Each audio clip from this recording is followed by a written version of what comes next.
Hey, in the immortal words of Judy Brown, happiness is a choice. We're happy to spend some time with us on an overreaction Monday. That's right, overreaction Monday. Lots to get into today. It was a heck of a game for 3 quarters in Athens. But then the fourth quarter happened, Zay. And the fourth quarter is going to cause everyone to say Texas got paddled by Georgia, because they did get paddled by Georgia in the fourth quarter.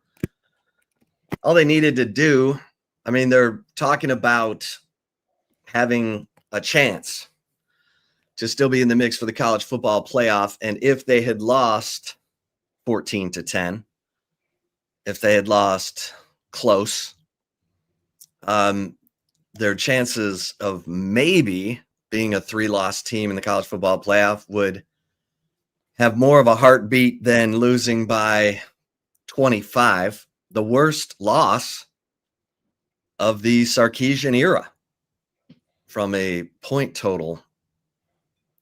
So lots of disappointment, lots of frustration, as Steve Sarkisian said.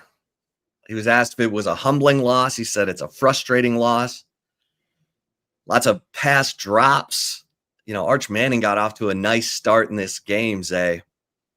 And he was in rhythm. They're running the ball. Their third down drop by Ryan Wingo, the non-wide receiver one who serves as Texas's wide receiver one. And then he dropped another pass. Jordan Washington dropped a pass. DeAndre Moore dropped a pass. And then Arch started, pressing and missed a throw. And maybe there was holding on the interception. Maybe DeAndre Moore got held. But what a kill shot for that fourth quarter to come down to the 4th and 5. Colin Simmons jumps off sides.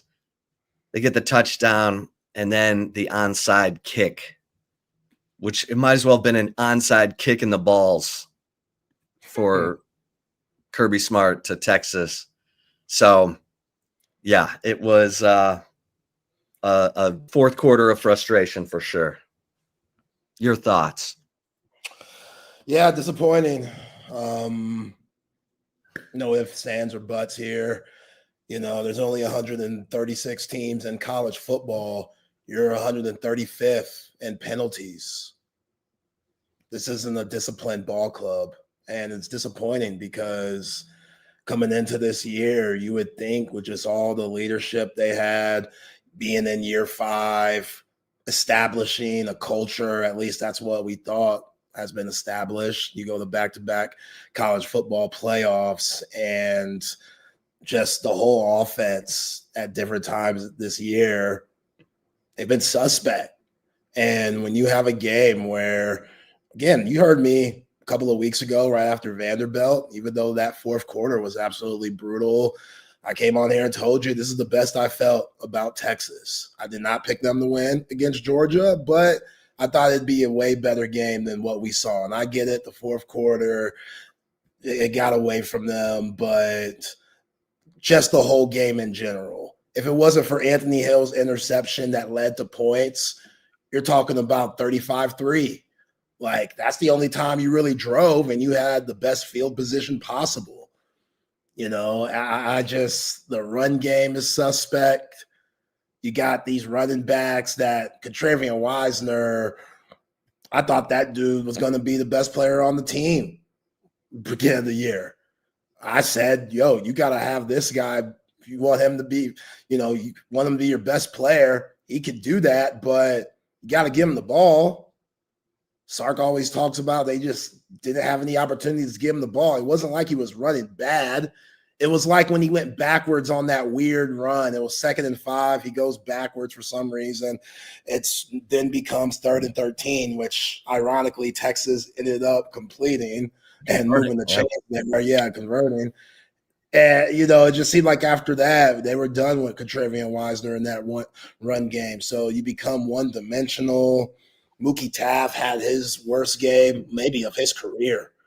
Like, you look at Pro Football Focus, dude was in the 40s. Like, this is your All-American right here. Your worst on defense, Jalen Gilbo. I talked about it with Double R at the postgame show. Like, he's had a very disappointing senior season. Not everybody's Jahdae Barron where they could just move around and be cool.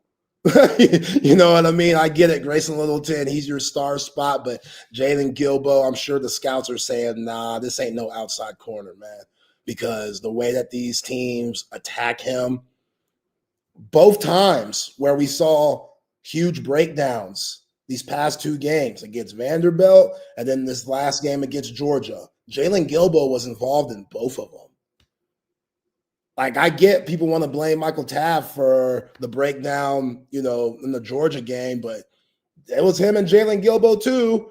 You rewind the previous weekend, it was Xavier Filsaime and Jalen Gilbo getting mixed up. So it's just, I know folks are going after Akina and Orfe. I get that. I think that's valid too. But this is a very disappointing year. If I'm the committee, I'm not putting them in. I don't know what happens. A lot has to happen to not put them in. Like, Oregon has to implode. Notre Dame has to implode. Oklahoma didn't do you any favors. They took care of business. So getting curb stomped. And again, Chip, like this whole Kirby Smart, Steve Sarkisian thing are friends. He keeps making passive-aggressive statements to show that he doesn't respect you. That's me. That's what I'm hearing. When he goes out here and says, and I'm paraphrasing here, but this is what I heard. We got guys that we going to pay them to be physical. A lot of guys just want the check out here. Why are you saying this right after the Texas game? Why are you saying last year we're not here for all the bells and whistles and the lights and stuff? This is twice. He said that about Texas. And people are like, oh, he's not going after Texas. Damn that. No, yes, he is. He knows what Justice Terry did. He knows what Tyler Atkinson just did. He is looking at those two and saying, fellas, is the money worth it? Because we got guys over here that the long haul money is worth it to them. That NFL money is worth it to them. Look at all the guys I got in the league. So y'all could go play that powder puff style down there in Austin if you want. Down here in Athens, we get busy. And Kirby Smart slapped Sark around once again. Like 0-3. It sucks, man. It sucks because this team is talented. This team, you would think, had that it factor about them. This ain't the same Georgia team we've seen. And, of course, they look like Georgia again. They're out here duping Stark and Jeff Banks again. Another fake, talking about we practice it when. Because I looked at those guys. They were moving backwards. When that ball was kicked, an old white boy, old Rudy the running back for freaking Georgia, when he go and scoop that thing on the onside kick, Texas guys, they were going backwards. They weren't ready for that. So I don't know why Steve Sarkisian said that after the game. But he embarrassed you. Kirby Smart, you see the way he was celebrating after the onside kick? That ain't no friendship, man. I said it last week. I'll say it again. Block his number, Steve. Block his number because he's disrespecting your program and whooping your ass while doing it. Yeah. Here's the quote from – so he was asked about – Kirby Smart was asked about the fourth quarter. And he said, yeah, it's the approach we take. We're going to validate in the fourth quarter, which is what we do in practice. It's what we do in the off season. It's what we build our core culture around, is being a more physical team. You have to recruit physical players, and they have to buy into that process. I don't know that a lot of these kids nowadays, they want the check. They don't want physicality. When you have the check and no physicality, you end up with nothing. So you're not just getting checks at our place. We're hitting people.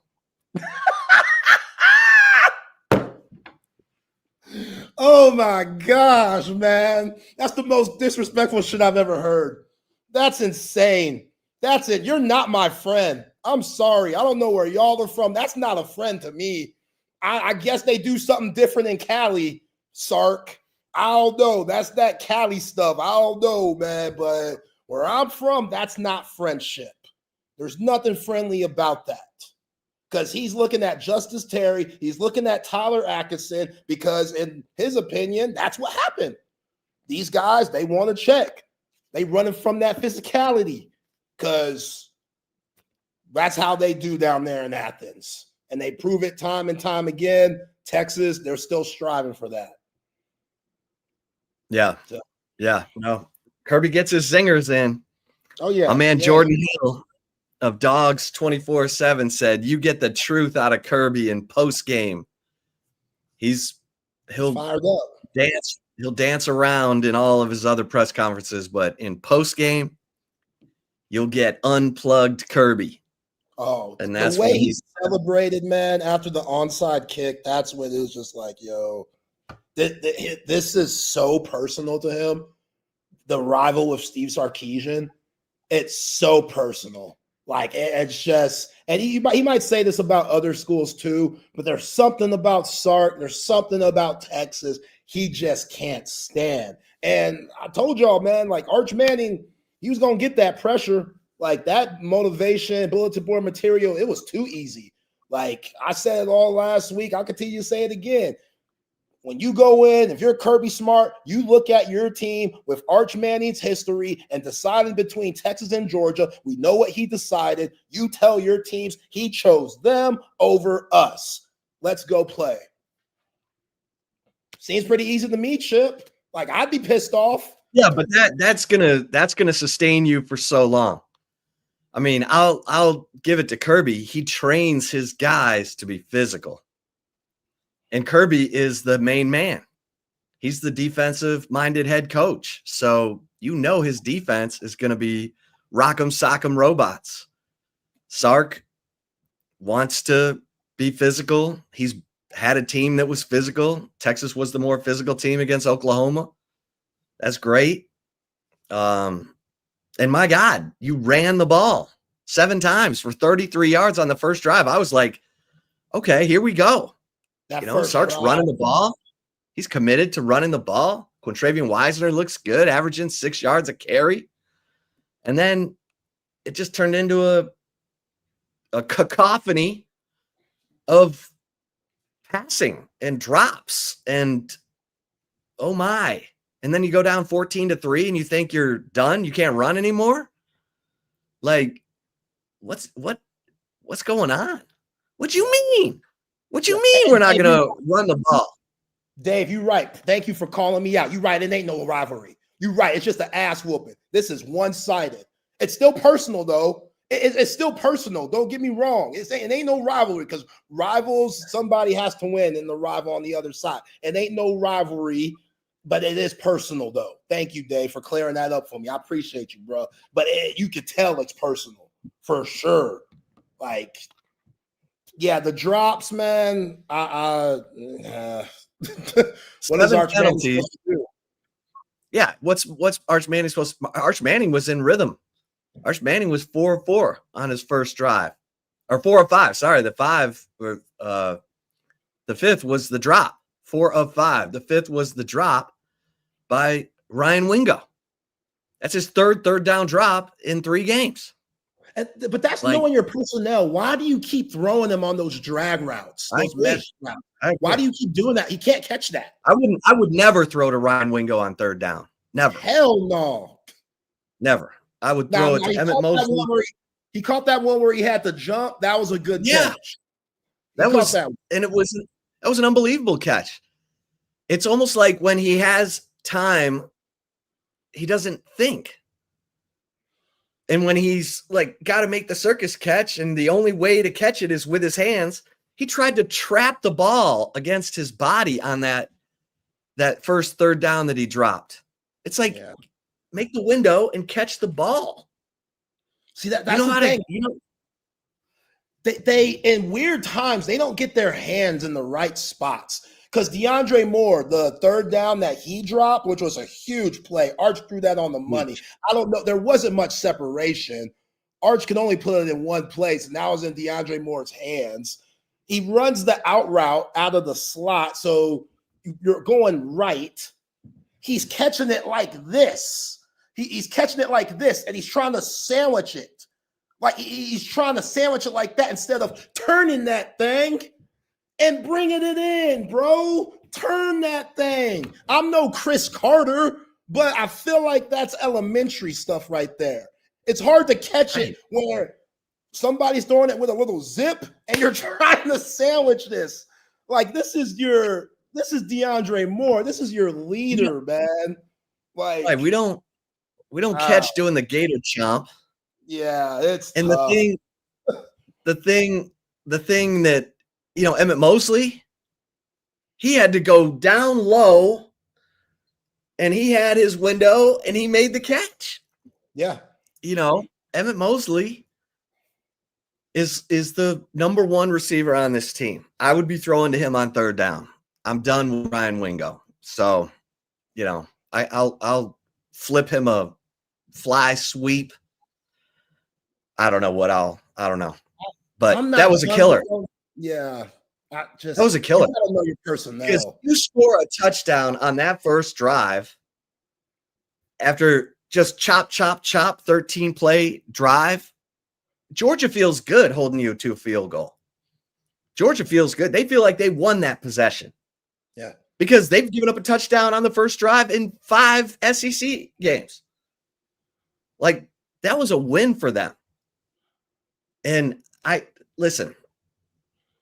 think Ryan Wingo is a super good kid. Like, this has nothing to do with him as a person, but he does not have that killer instinct. And we've seen it from dudes. Adonai Mitchell has killer instinct. Jordan Whittington, Xavier Worthy. I mean, as he got progressed through his career, it's not happening there. And maybe it will evolve, but my thing is, I see it right now with Emmett Mosley. So I'm going to him on third down. And that's that. And look, Quintravian Wisner, he was ready to have a good game. I asked him after the game, I said, the way you were running, did you think you were going to get to keep running? And he's like, hey, man, we just execute what's called. And you could tell he was devastated. Like, oh, it was awful. That was awful. Yeah. And I don't know what's going on. It feels, remember when I tell you when it doesn't look good from the outside, there's disconnect going on the inside. Like if it doesn't make sense to you from the outside, there's disconnect going on from the inside. And that's what it looks like. We're seeing that. And then this team, because I do think they're a team that will fight together. I think they care about each other as players. I think they want to win. They need to be put in the right position to win. And that was those drives in the first half, awful. I mean, awful. Yeah, and then they're going back to the conservative defense again. Like it's 3rd and 10. Manny Muhammad's like 12 yards back from Dylan Bell. So Gunnar Stockton just quick out route, get us 10 yards, bam, routine. Like this is routine practice stuff. This is what you do against ghosts. Like that's what it was. And then just bend but don't break. And all of a sudden, 3rd and 4, you got to press the guy. 3rd and 4, you got to press the guy. 3rd and 4, you can't be playing 7 yards off because he's going to 4 yards. He's catching the ball, first down, moving the sticks. And I know they're rotating a lot of guys opposite Manny Muhammad, but Warren Roberson, the one thing you love to do is play press man. So I get why they were putting Roberson in. So he needs to be playing press man. And, Cade Phillips, he looks a little light in the ass. He's going to be a really good player. He got beat on that whip route. He actually had decent coverage. Gunnar Stockton put it right where the only place he could put it. That's a dime. And like I think Cade Phillips is going to be good. He needs to keep coming. You know, Warren Roberson drives me crazy because he gets flagged for the holding call on the wipes out a 59-yard kick return. Yeah, that was bad. A 59-yard kick return. That was bad. Jeff Banks was pissed. Texas had the ball at the Georgia 31, and then it comes all the way back. Yeah, yep. He wiped out Matt Golden's 60-something kick return against Georgia. Why is it always against Georgia, too? Why is it always? Are you kidding me? Are you kidding me? That, yeah. And those holding calls, I was like, is whatever. Oh, yeah, there's cloth. Was that a hold? Oh, God, yeah, he had cloth. Like, it wasn't. Now, they missed a couple. They missed a tripping call on Cash Jones. They missed, you know, but yeah, interception. I mean, the penalties. That should be the holding. Like DeAndre Moore, he got held on that. Yeah. Yeah, the guy had his hand that he needed to go up to get the ball. Yeah, that was tough. And Arch had terrible mechanics on that throw. And when he starts to press, that's what happens. Like, he was really comfortable on that first drive. And you're like, okay, this looks good. He's in rhythm. He's setting his feet. You know, boom, boom, boom, boom, boom. Quatravian Wisner, 16 yards on his first carry. He's doing what he needs to do. The right down there. And then the drop. And it couldn't have been an easier pass and catch. Yeah. It was right on the money. And so they settled for the field goal. And then, you know, Sark obviously sees areas where they can make some progress in the passing game. And so, you know, he wants to go back to it. And it's, my God, it was pathetic. It was 3 straight drops in a row. I mean, yeah, what drive was that? That was that third drive where Ryan Niblett ball back. Yeah, Warren Roberson. First, you have a first down holding Cole Hudson. That gets called back. Then you have Emmett Mosley. He goes for 34 yards. So you're getting some momentum. Deep shot to Ryan Wingo, drop. Jordan Washington up the seam, drop. Then you got the one I was just talking about with DeAndre Moore where he had his hands like a freaking sandwich and tried to close the ball and it went right between his hands. Punt. And that all happening early, that puts doubt in the minds of teammates, in the minds of Sarkisian, in the minds of Manning, because Manning's like, okay, who can I trust? Yeah, down 14-3 on the road against the number 5 team in the nation. Hell yeah, it causes doubt. And that is frustrating because you need your big time guys to come up in big time games. And man, let's look at this. The targets. So Wingo was targeted 13 times. He caught 9. DeAndre Moore was targeted 8 times, caught 5. Mosley was targeted 6 times, caught 3. CJ Baxter caught 3. Endries caught 3. Livingston caught 2. But yeah, I thought they were right on target with that first drive. I thought that first drive was like, okay, this is Oklahoma. This is Oklahoma. They're completing balls. They're finding the soft spot in the zone against their defense, and they're running the ball.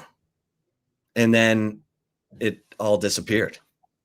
And that was, you know, Sark's he's got to be bullheaded, because I remember looking at the numbers at halftime, and they had thrown it more than they'd run it. Let me get the exact numbers. And I was like, this is a terrible situation, because that just tells me that Sark, down 14-3, feels like he's Yeah, they'd run it 11 times and thrown it 19 at halftime.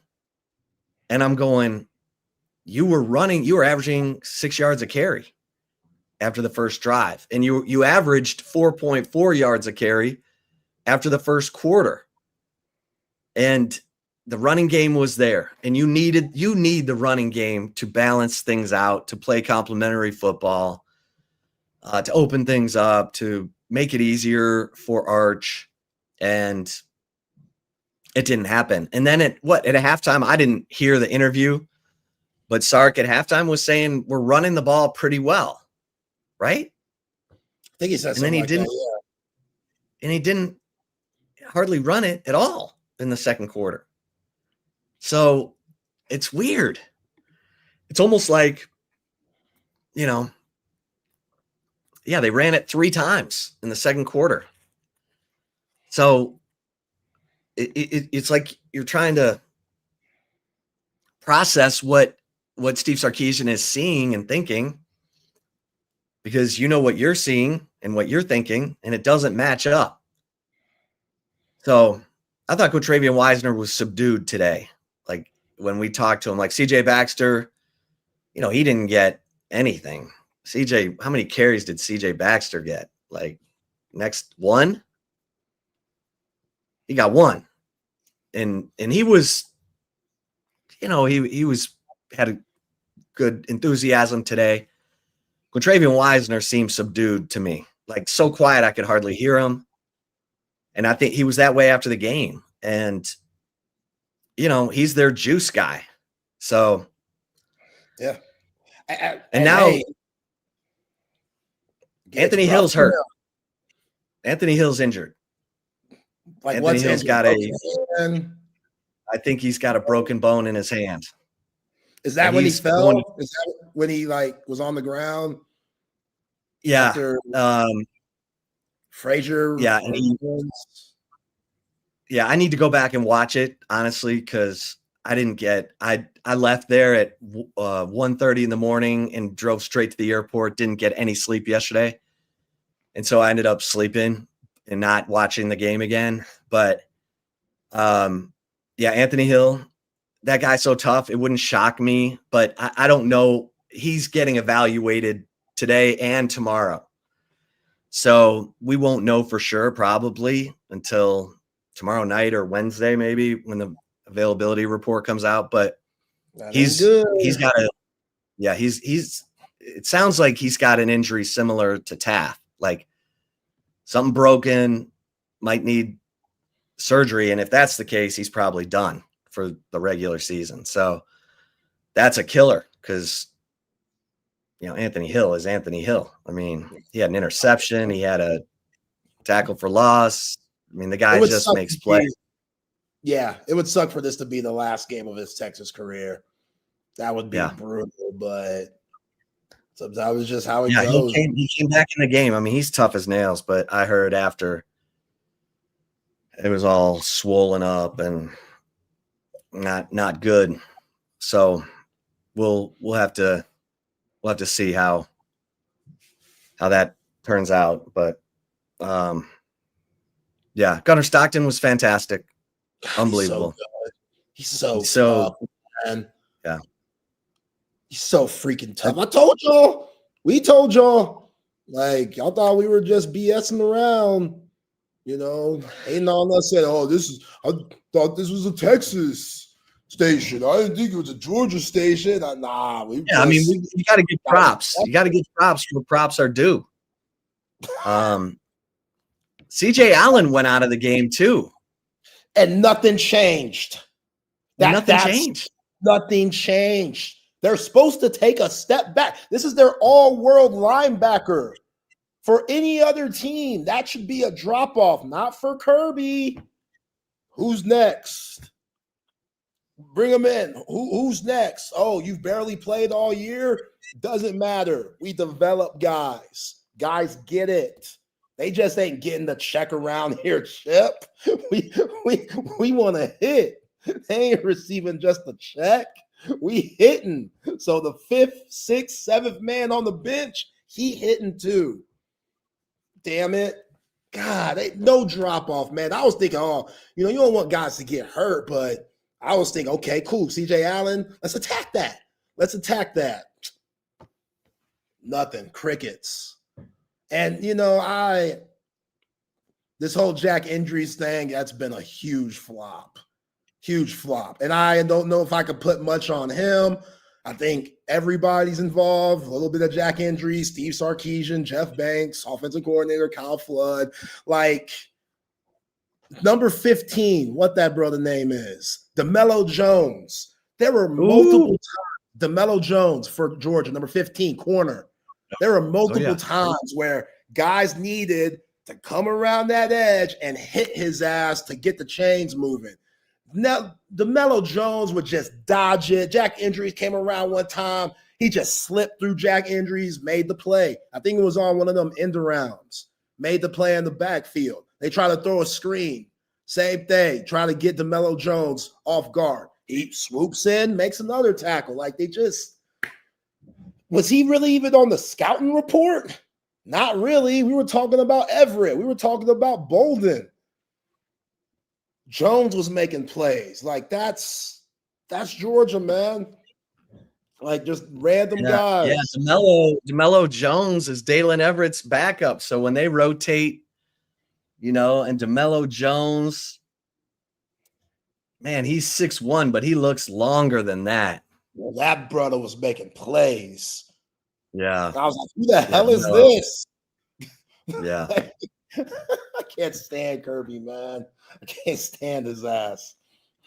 Kirby's that coach that he's Dennis Rodman. You love him when he's on your team. Yeah. You can't stand him when he's on the other team.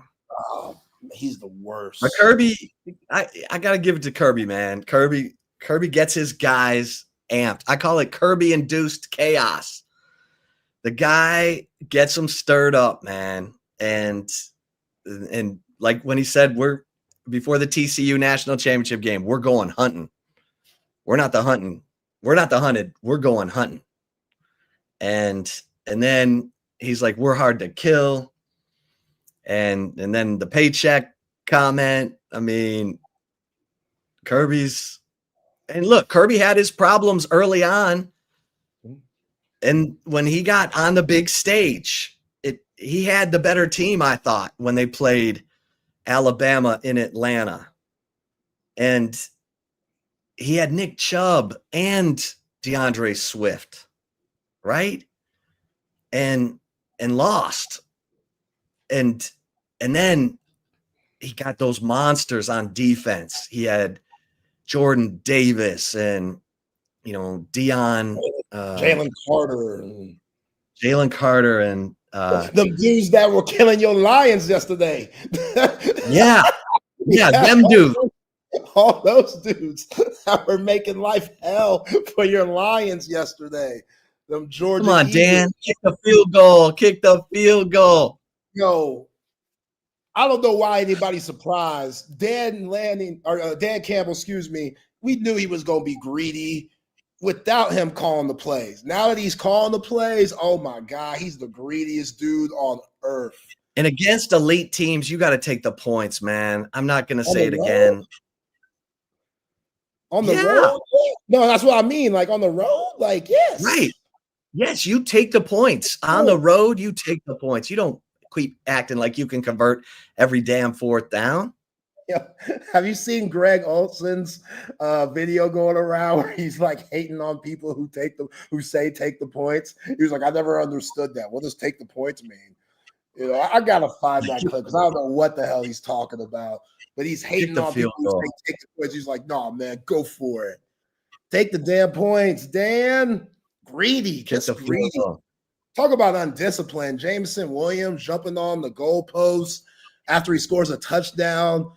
Flag, laundry comes out. Of course, the kicker has to smoke it. You got to show Jameson Williams a lesson. You got to show him a lesson. You can't do that. Boop, smoke the kick. Only 6 points, man. That was an ugly game, but yeah, that's what they want to do right now. Andrew Makuba. Yeah.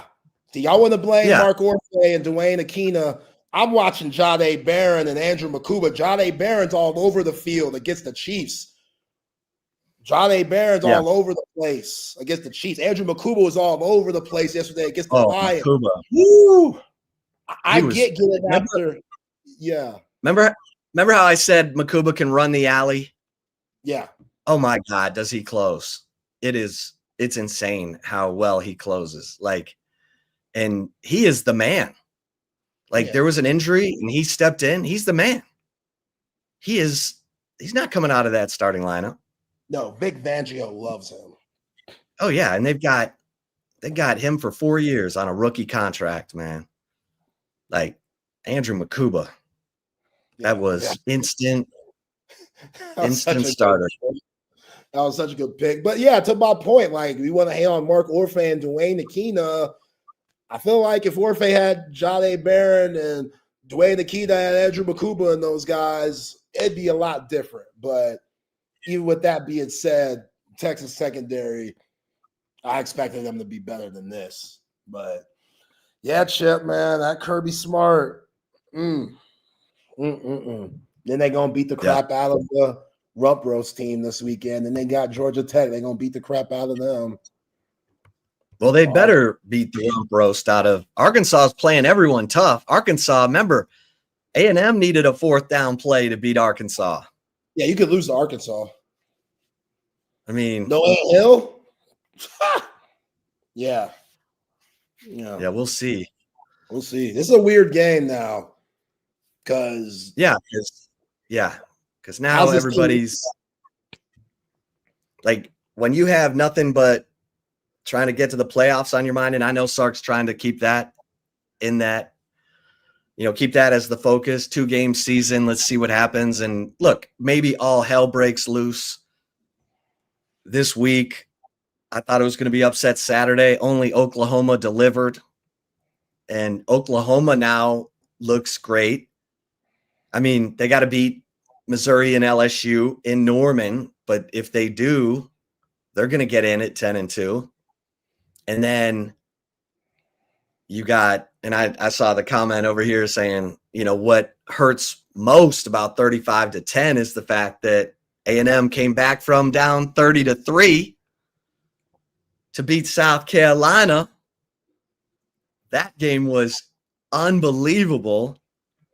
I thought Marcel Reed was point shaving in the first half. He was making such bad plays. But Shane then,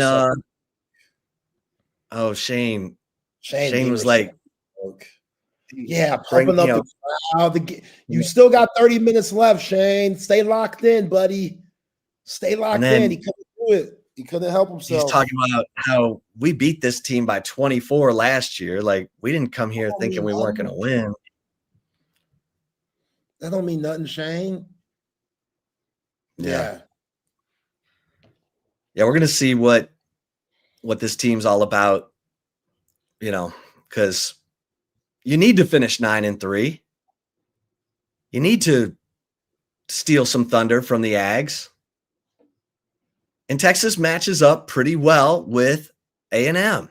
Now, we'll get to that later, but, the Aggies have given up a lot of points.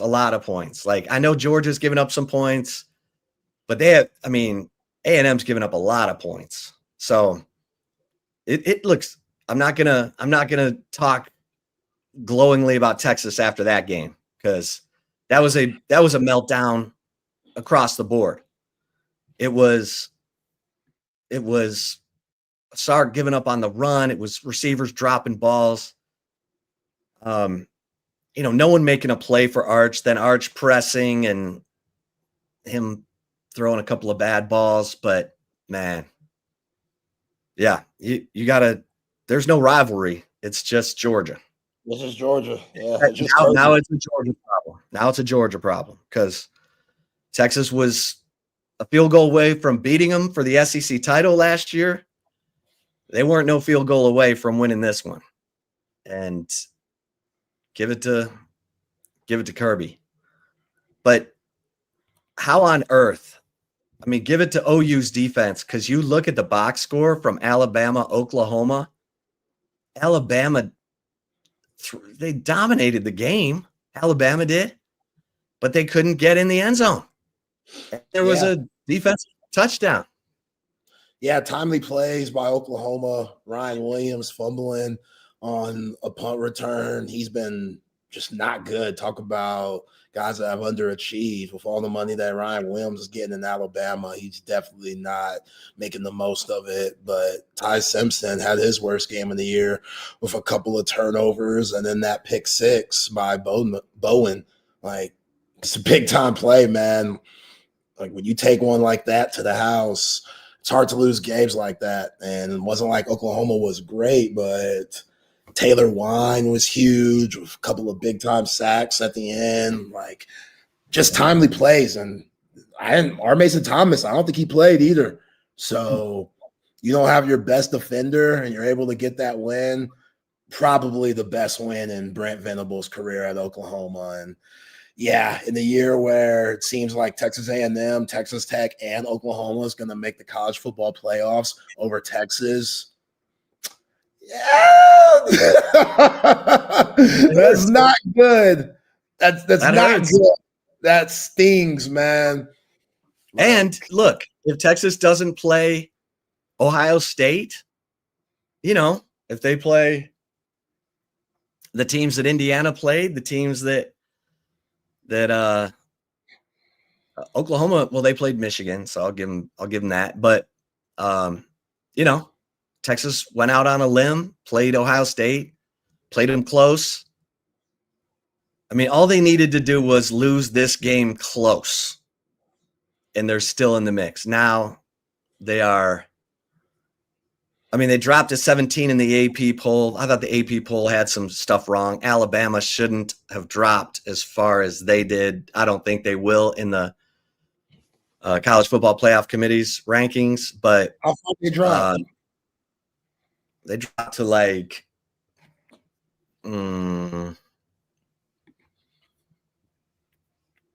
let's see here.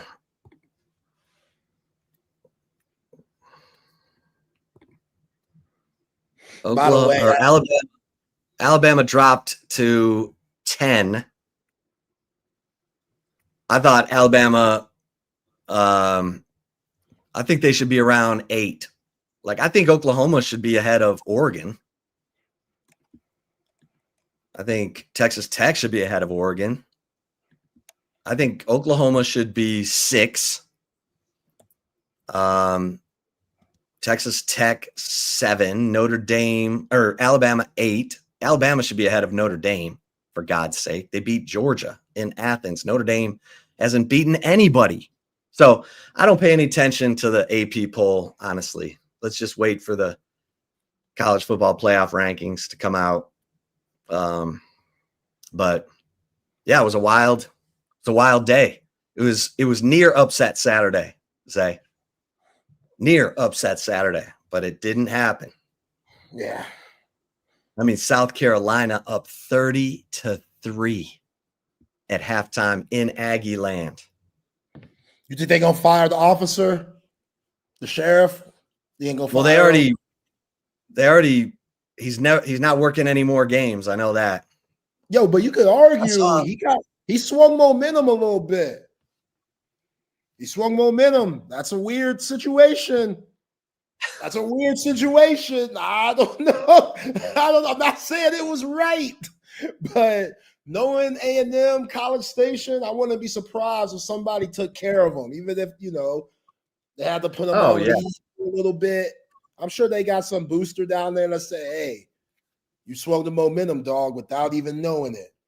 Here's something. Yeah, he was removed from his game day assignment and sent home after an incident where he bumped and appeared to yell at South Carolina football players. So he got off work early. He swung the momentum for Texas A&M for the comeback. He was a part of the comeback. Sounds like a good day to me. Yeah.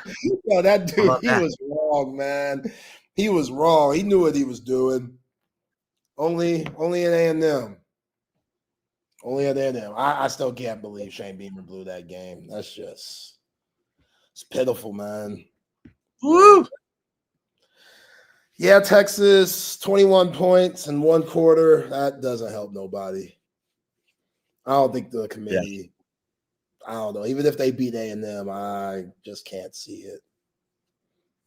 I can't see it. Like 135 in penalties, man. 135th in the nation. There's only 136 teams, Chip. 8.2 a game. You got 2 games left. How are you this undisciplined? Yeah. Like, how just every drive they had, something happened. Even at the beginning, maybe Ryan Wingo's not put in that situation to have a drop if you don't get the holding call. And it's a tough one for Connor Robinson and Cole Hudson again. Well, in the 3 games against Georgia, they have been flagged 19 times for 135 yards. I mean, that's brutal. That's brutal. You can't live like that. You cannot live like that. And just where's the 7 penalties in the first half. 7 penalties in the first half. I mean, that's brutal. Yeah, just where's the disconnect there, though? That's what I'm trying to figure out. Sark kind of got defensive about it today. He's like, you have to separate out 28 penalties for 193 yards. So they had 11 penalties for 94 yards in the first game in Austin, 8 penalties for 41 yards in the SEC title game, and then 9 penalties for 58 yards on Saturday night. That comes to 28 penalties for 193 yards. I mean, that's just brutal. What was he more than defensive 7? about? Huh? What was he defensive about? Well, he said you have to qualify what penalties are happening where, what kind of penalties. You know, the offense has had so many penalties this year, and there were penalties on the offense in the first half. The holding calls, false starts. Steve, you're 135th in the nation. You are the second worst team in the nation when it comes to penalties. What are you talking about? Like, there's no trying to slither around it to just try to find some higher ground. Oh, if you break it down this way, it's not as bad as it looks. No, there's no excuse, man. I'm sorry that we're 10 games in. You're arguably the worst team in the nation when it comes to penalties. I can't hear him trying to explain that. I'd rather him just say bad coaching by all of us. And it starts with me, the head honcho. Just say, because that's what it is. That's what it is. Like, you come to the line. You're averaging 65 penalty yards, 65.3 penalty yards per game. Like, that's more than you ran. Move. You know those guys in the line are gonna move around. You know they're gonna twist. You know they're gonna stunt. You know what's coming. You still got to be disciplined. Like, I gotta laugh to stop myself from getting pissed off, because when I hear things like that, it's just 6 of the 9 penalties were on the offense. False start on Cole Hudson. False start on I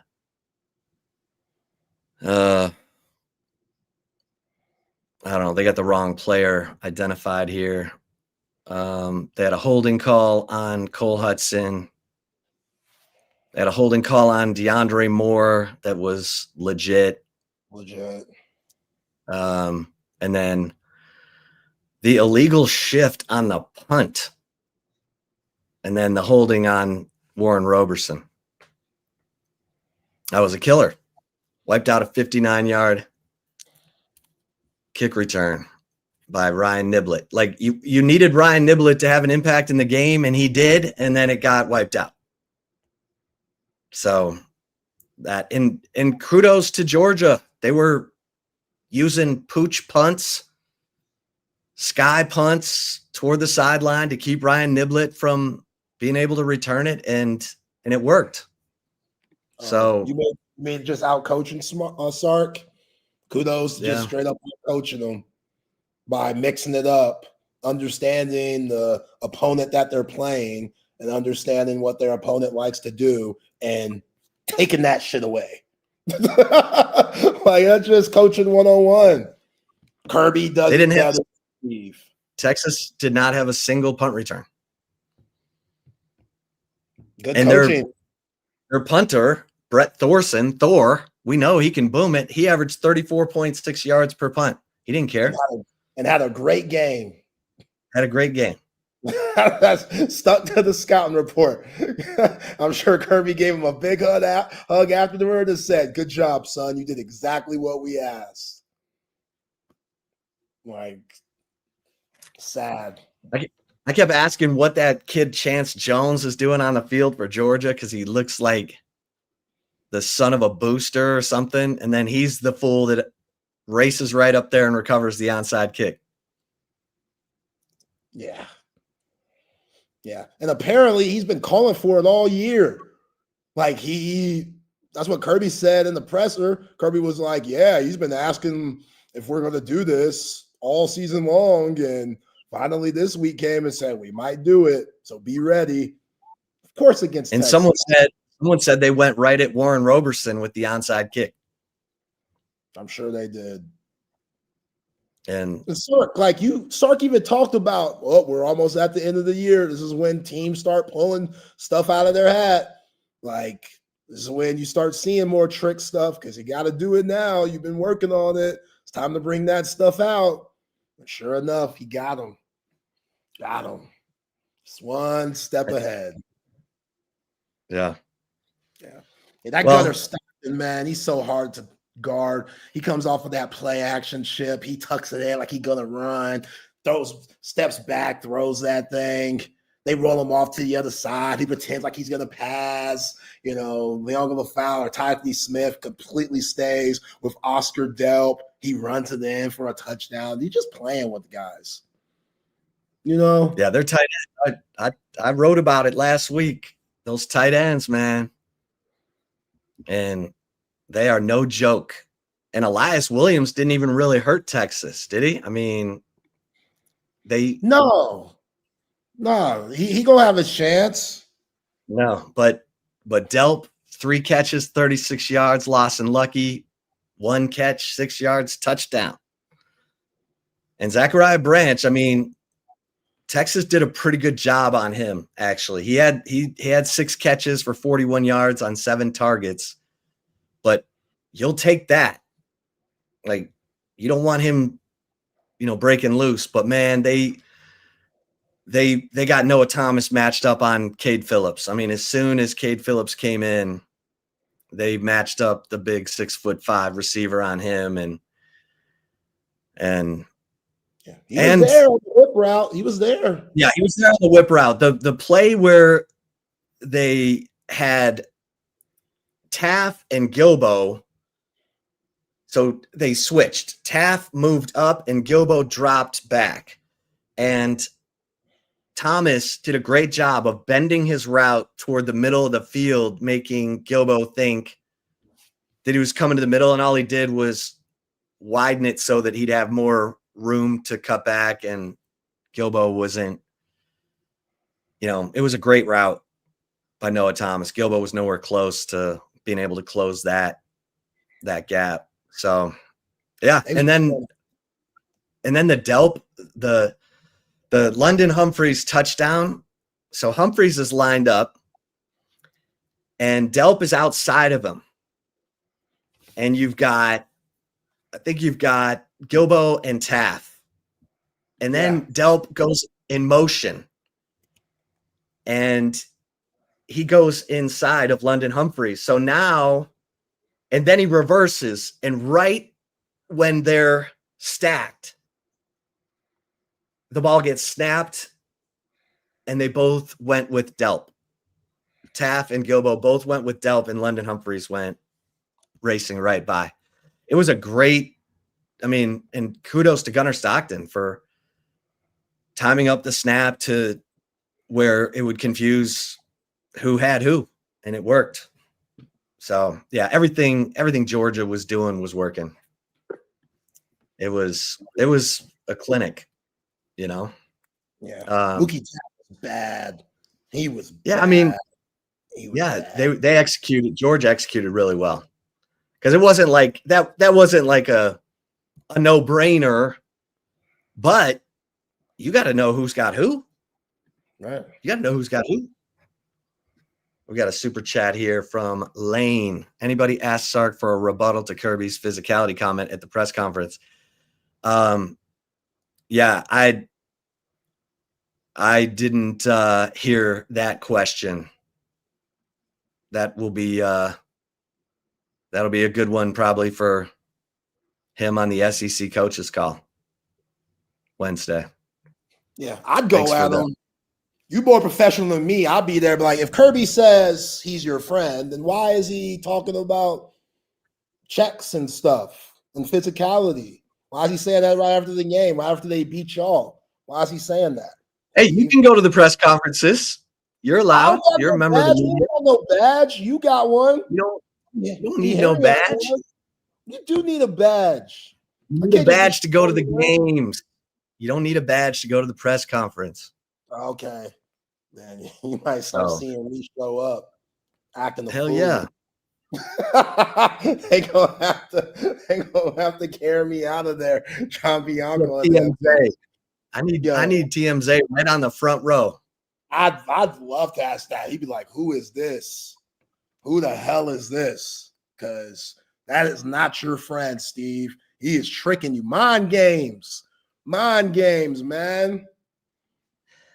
That's mind games. He started early. I knew it. Once he sent it, I should have known. I should have known it was going to be a blowout, because he's doing stuff that just normal people don't do. Why are you sending the text before a game that has nothing to do with Texas? Nothing. What are you texting them for? Just a player, Mr. Yeah, sabotage. Yeah. You watching us today, ain't you, Steve? I hope you watching, because it's gonna get real. So watch us very closely, because what you're seeing against Mississippi State, it's gonna be that and then some when y'all come into town the following week. And it was. And it was, man. Just straight take it to the back of the woodshed, whoop your ass in front of everybody, and then send you home limping. All right. Do you have Desmond Howard's Instagram video? Oh yeah, I got the Heisman. Somebody. So CB said no one asked about Desmond Howard. Yeah, we're not there yet. I didn't know about it until halfway into the press conference, but there'll be time for all that. But Desmond Howard, he goes out to, this is the weirdest video I've ever seen. Yeah, because he's like going out to, it's on his Instagram, and he's going out to put his garbage out or something. And then he's like, as I see this tennis ball in my yard, and then he starts talking about, don't be surprised if Steve Sarkisian is, not the coach at Texas after this season. And you got it there? Yeah, I got it. All right. So Desmond Howard, who is, a member of ESPN Game Day, just like Kirk Herbstreit, and Kirk Herbstreit got involved in the coaching search business back in 2007 when he started talking about how Michigan was trying to hire Les Miles. And now Desmond Howard is getting into the coaching rumor business.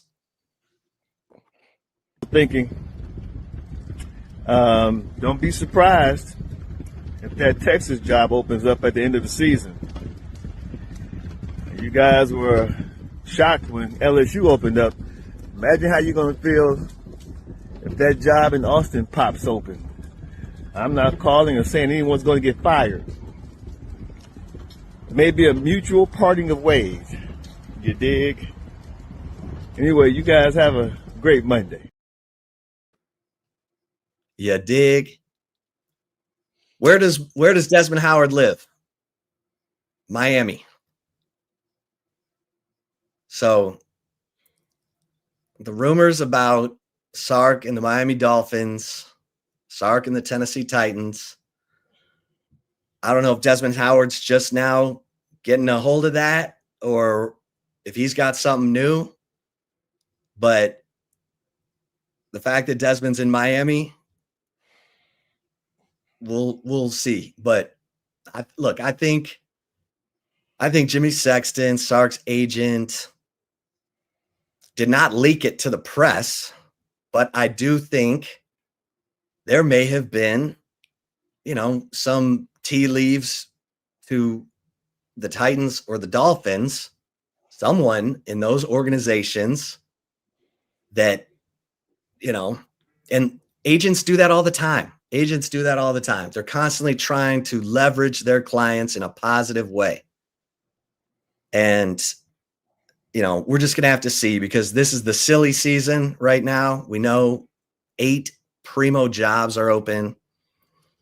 It's bonkers. No, and the NIL era with the big money guys, like you thought the big money guys had influence before.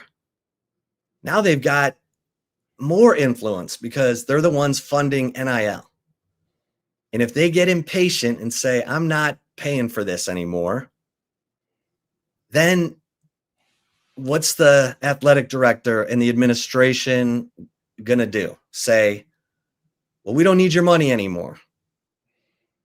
I mean, it's tough. I don't like it. I don't like the way things are shaping up. I think these jobs are super hard.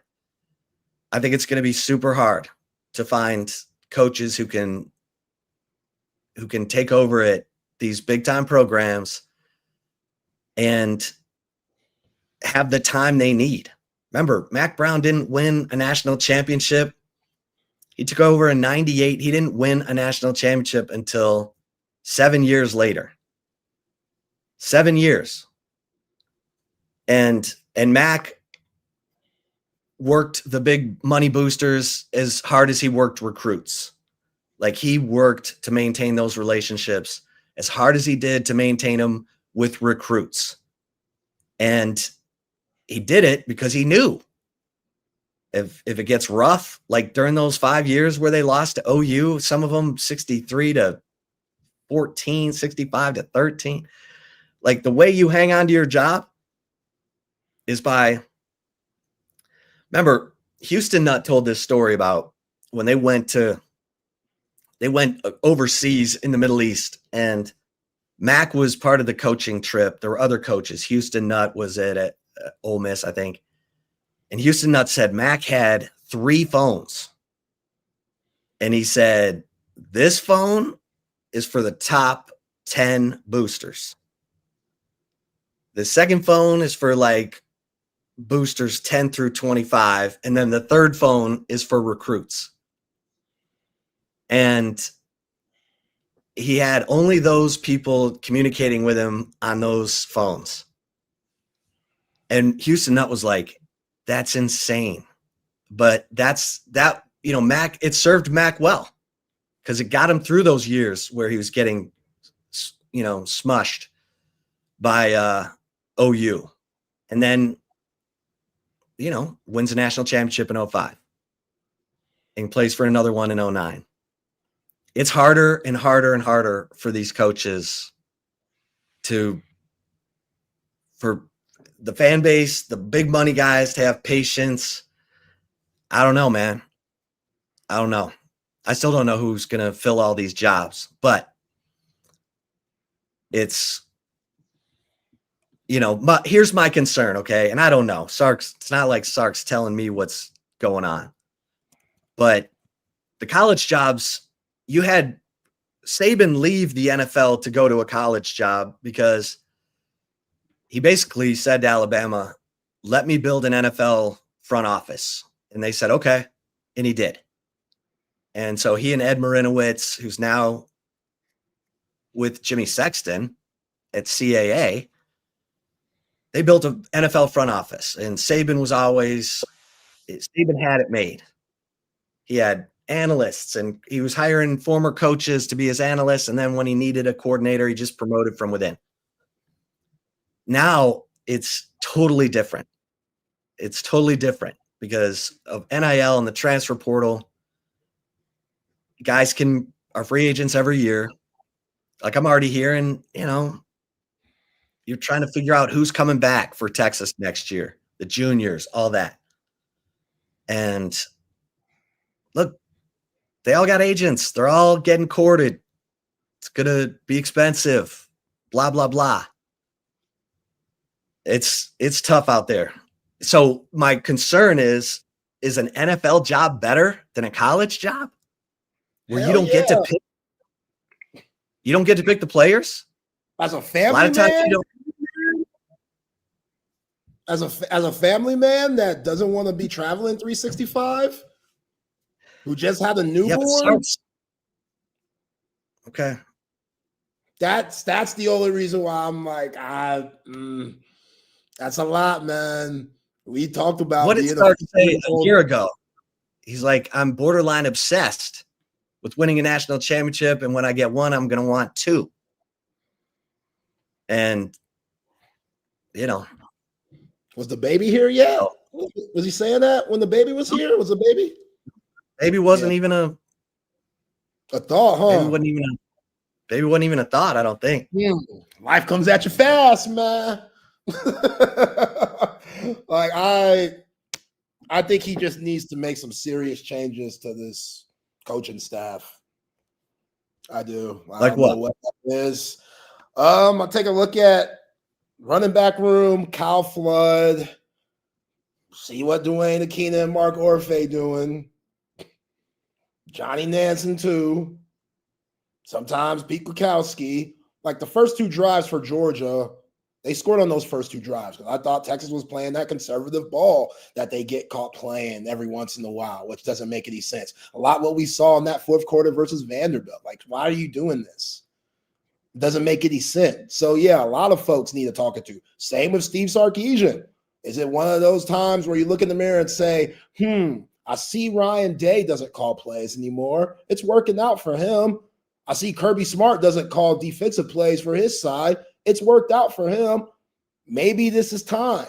And I told y'all, like, I will say at the end of the year how good I feel about him making that decision. But right now, it's looking more towards maybe he needs to give that up and find somebody that he really trusts.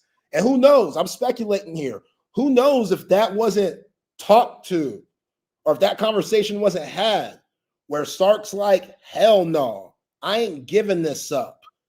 So if you have other folks saying maybe you should that are very important higher ups at Texas, and Sark's over here saying, no, I'm not going to do that. And they're butting heads like this. Again, I'm speculating. I'm assuming. I don't know if this is the case. Yeah, so that's not really Del Conte's style.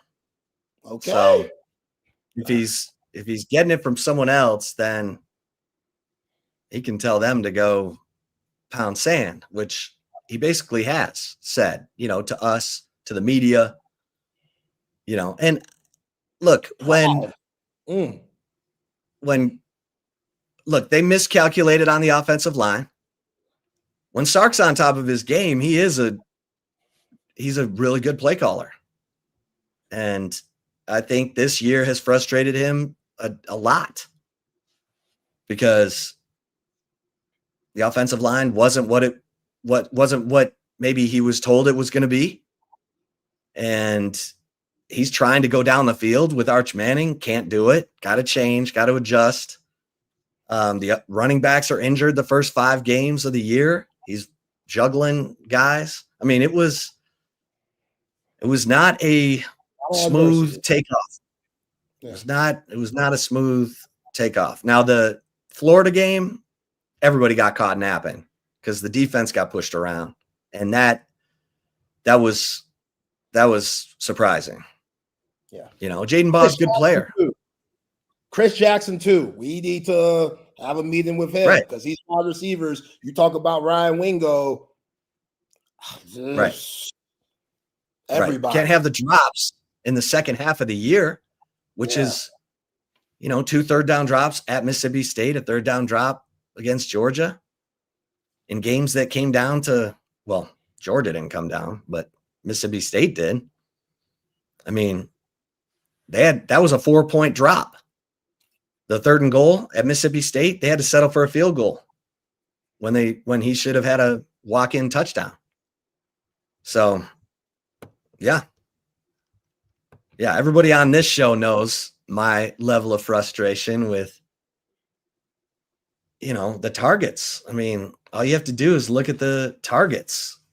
Wingo, I wrote about this last week in the Insider.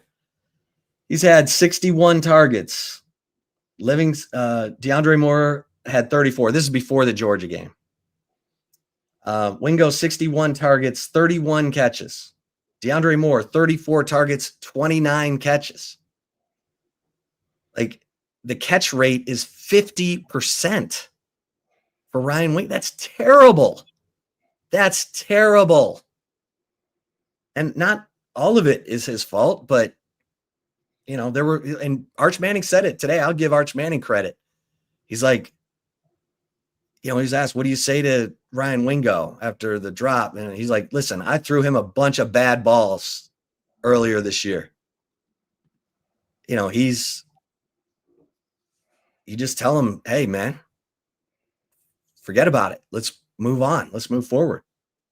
But 61 targets, 31 catches, that's terrible. It's got to be, you want a 70% catch rate. And I get it. Arch is a new starter. He had to adjust. Bad offensive line. It was kind of just a bleep show of stuff. But, you need playmakers to lead you out of those circumstances. You need a playmaker to emerge to help you over, I'm not saying, VY is too much of a Superman, but Colt McCoy didn't have a great offensive line in 07 and 08 and even 09, but he made plays. Jordan Shipley made plays. They got out of the malaise of the shortcomings. They overcame them. And this offense has not been able to overcome the injuries to the running backs, the poor offensive line play, some of it by selection, by the coaches. And, does Nick Brooks playing a bunch at left guard pay off next year? You better hope so. And you can argue that 26 was always the year, right? It'll be Arch Manning's 2nd year as a starter. All these young cats on the offensive line who needed experience, although you're going to lose DJ Campbell, you're going to lose Cole Hudson. You'll have Connor Robertson back, but you got Trevor Goosby's got a decision. You'd think he comes back. It wasn't a great year for him. Oh, he coming back. He coming back because breaking news, Austin Goosby has committed to Texas men's basketball. So Trevor Goosby's brother, 5-star out of Melissa, Texas, will be a Longhorn for Sean Miller, which gives me the thought that Trevor Goosby is going to be sticking around. So him and little bro could be on campus together, because I'm sure that's very special for him and his family, and probably played a huge part in Austin Gooseby selecting Texas and not BYU with all that Mormon money they're throwing around right now. So yeah, that's a big pickup. It's huge. That's a big pickup, because Austin Gooseby is a difference maker player, I think. Oh yeah. Yeah. I think. No, he could play. And then if Bo Ogden is the shooter we think he is, okay, you know, you got to have some shooters to space the floor. Remember Boobie Gibson, LeBron. Got to have some guys. Got to have some guys out there who can make shots. Yo, Boobie Gibson's one of my probably the most underrated favorite player. Texas basketball, baseball, football. I love Boobie Gibson. I thought Rick Barnes held him back in a way. He should have had way more shots, but he was still good. But yeah, you're right. With LeBron, he was terrific as a shooter. And yeah, this is a good class for Sean Miller. His first real class out of high school. We know he's going to go to the transfer portal and he'll go overseas, just like he got Mathis and Traore here. But yeah, as far as a high school class goes with Ogden and now Gooseby, especially those guys being from the state of Texas, you got to be able to get those dudes. You know, they're always going to want to go to the Dukes and North Carolinas and the Kentuckys. But if you could keep those guys in state and make them realize, even though you're going to be in the shadow of football and sometimes baseball, the resources are still really good to be a big time power program in the game of basketball. And you got the Moody Center and just got a lot of things that are positive here with Sean Miller being the coach, and Austin Gooseby, he realizes that, plus his brother being here, that doesn't hurt either. So yeah, good get from Sean Miller and this crew. This says, Terry Freeman says, Arch and Ty Simpson must have lied to each other because both lost on Saturday. Yeah, they ain't talked long enough. Yeah. I don't know how long that conversation could have been an hour longer. Now, again, Arch played well, in my opinion. Like, yeah, he missed that throw to DeAndre Moore, that crosser, where he should have threw it more out towards the sideline, and he threw it up. DeAndre Moore was open there, and obviously that interception where DeAndre Moore got held. But I think Arch took whatever notes and game that Todd Simpson gave him. I think he took it and used it. Now, the other way around, I can't say whatever Arch gave Todd Simpson, that ain't work at all, because Brent Venables, he had his number. I've never seen Todd Simpson look that uncomfortable. Like, it was weird. But, yeah. All right, let me get a quick mention in here for the Sleep Cycle Center for my guys who are snoring. Hey, if you're waking up in the middle of the night, there's a good reason you could have sleep apnea, which is a lack of oxygen while you're sleeping. And that's scary because people have died from sleep apnea, including Dr. Chad Denman, who founded the Sleep Cycle Center. His father died at the age of 60 from sleep apnea. And Dr. Chad dedicated his professional life to treating sleep apnea. And we're fortunate that Dr. Chad is in Austin. And we have this great partnership with the Sleep Cycle Center right now, Texas Sports Unfiltered and the Sleep Cycle Center. So here's all you need to do. You go to sleepcyclecenters.com, tell them Texas Sports Unfiltered sent you, and you're going to get $100 off your sleep study. And that's big. The sleep study is what tells Dr. Chad what level of sleep apnea you have. And Dr. Chad has the best treatment options, from oral appliances, like I have a mouth guard that holds my lower jaw open while I sleep, to surgery. So guys, take advantage of this, because if your snoring is more than just annoying to the person next to you. It is, could be the sign of a serious health issue. Just go to sleepcyclecenters.com. Tell them Texas Sports Unfiltered sent you. And hey, I took all my Humann products. I'm not going to eat one of my Super Beats chews today because, you know, it's a little tough to do the live read when you're actually ingesting a Super Beats heart chew from Humann. But listen, I cannot say enough about the Super Beats heart chews. You know, if you have blood pressure issues, this is heart healthy supplements that you know give you a 2 times better chance of treating your blood pressure than just diet and exercise alone. So look, the science behind the Super Beats from Humann, Nobel Prize winning science that was from the, you know, happened in the University of Texas Health Science Center. This is an unbelievable product that cardiologists rate as the #1 beets-based supplement. And here's another thing. I'm on all the Humann products. I'm on the turmeric chews. I'm on the you know, the glynocalyx. They've got cholesterol treatment. I mean, listen, here's what you do. You go to Humann with 2 N's.com/TSU and load up, because if you use the promo code TSU, you get an added 20% off your first order. So, you know, I say load up because there's a 90-day guarantee. Like if you're not happy within 90 days, you can send it all back, get your money back. But you're going to feel better. Your body's going to feel better. Your mind, the brain fog's going to go away. Just go to Humann with 2 N's.com/TSU and use the promo code TSU. Take it from me. I'm a collector of supplements, and I am never going away from the Humann products. Great stuff. All right.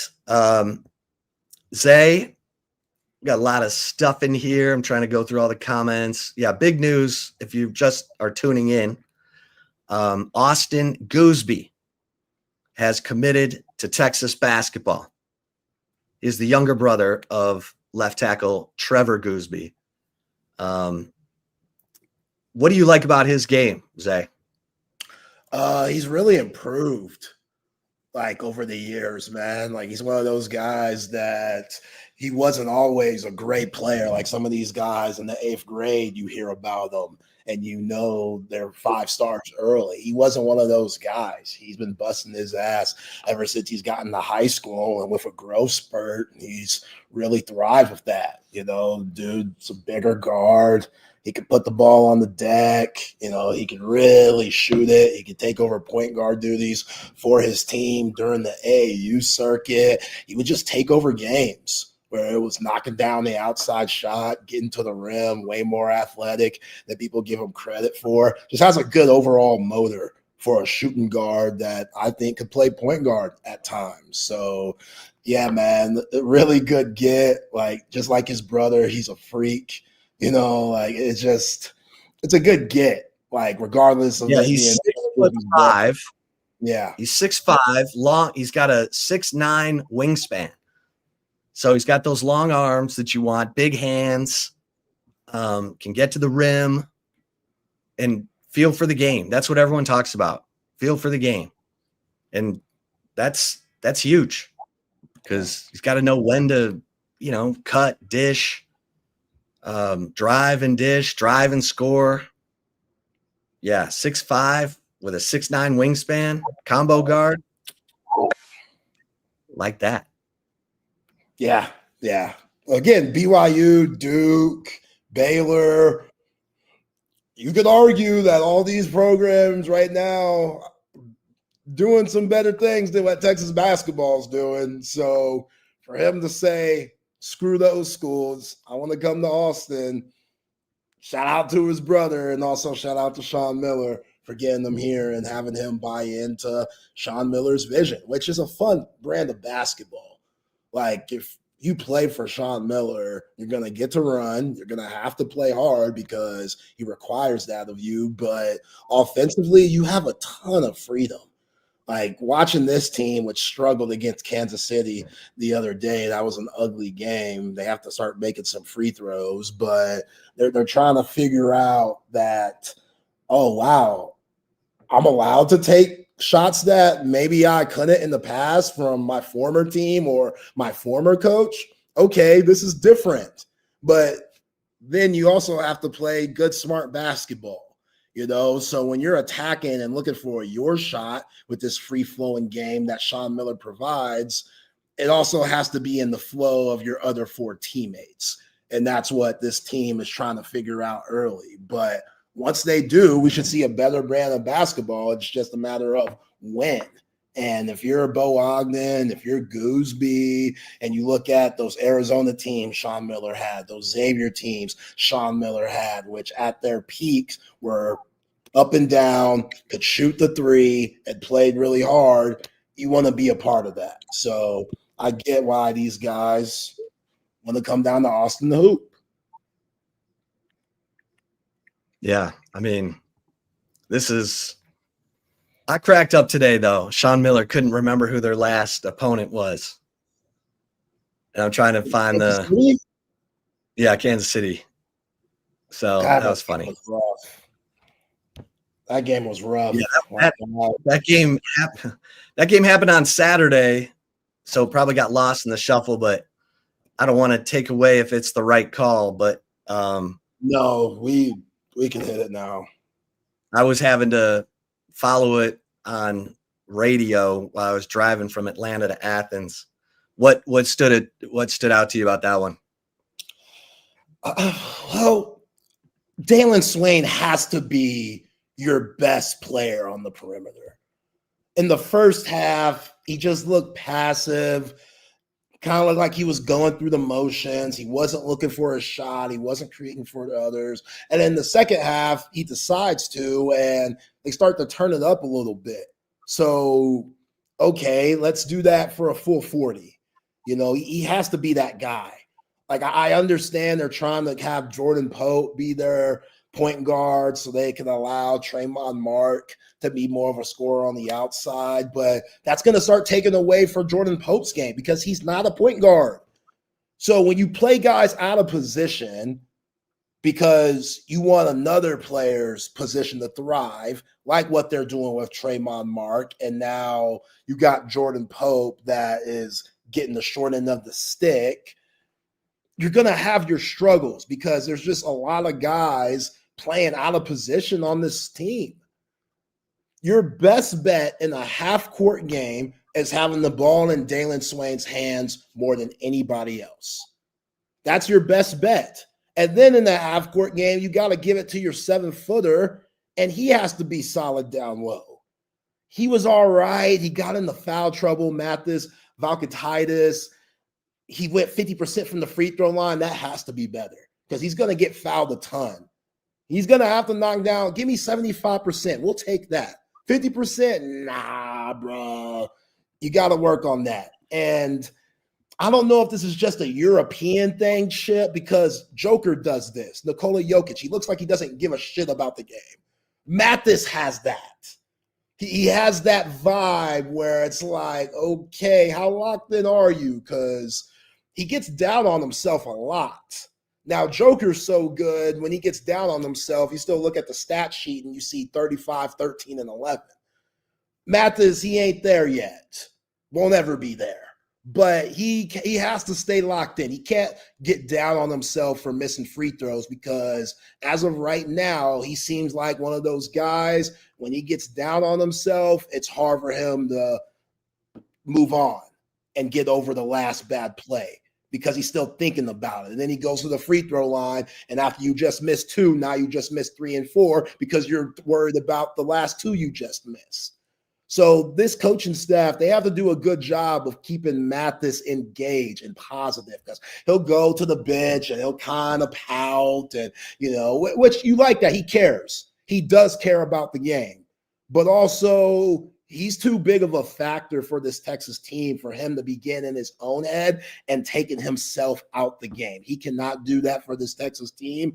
His teammates have to do a good job of getting him the ball and just keeping him engaged offensively. But yeah, Chip, the whole power forward thing, like I discussed, that's still an issue. You know, Cam Heide seems like sometimes he's just running around. You know, there's like, this guy can shoot the three. Why aren't we running anything for him where he could get open shots? I don't understand it. You know, like just things like that. You know, I think Simeon Wilcher, right now, Jordan Pope somehow has the coaching staff's trust more. I think Wilcher's better than Jordan Pope. I could be wrong, but from what I've seen these first few games, there's just something about Simeon Wilcher's game where it looks like it's a little bit easier and more free-flowing than what Jordan Pope provides. I agree. His shot seems smoother. It just, Jordan Pope sometimes just looks frantic out there. You know, Wilcher's their best three-point shooter. Yeah. I mean, he's 7 of 13. He's hitting 53% from three. He's 3 of 3 from the free throw line. I thought maybe they were, you know, sticking with the guys who were still in the program. Why? Initially to try to show like let them play their way either into the job or out of the job. To me,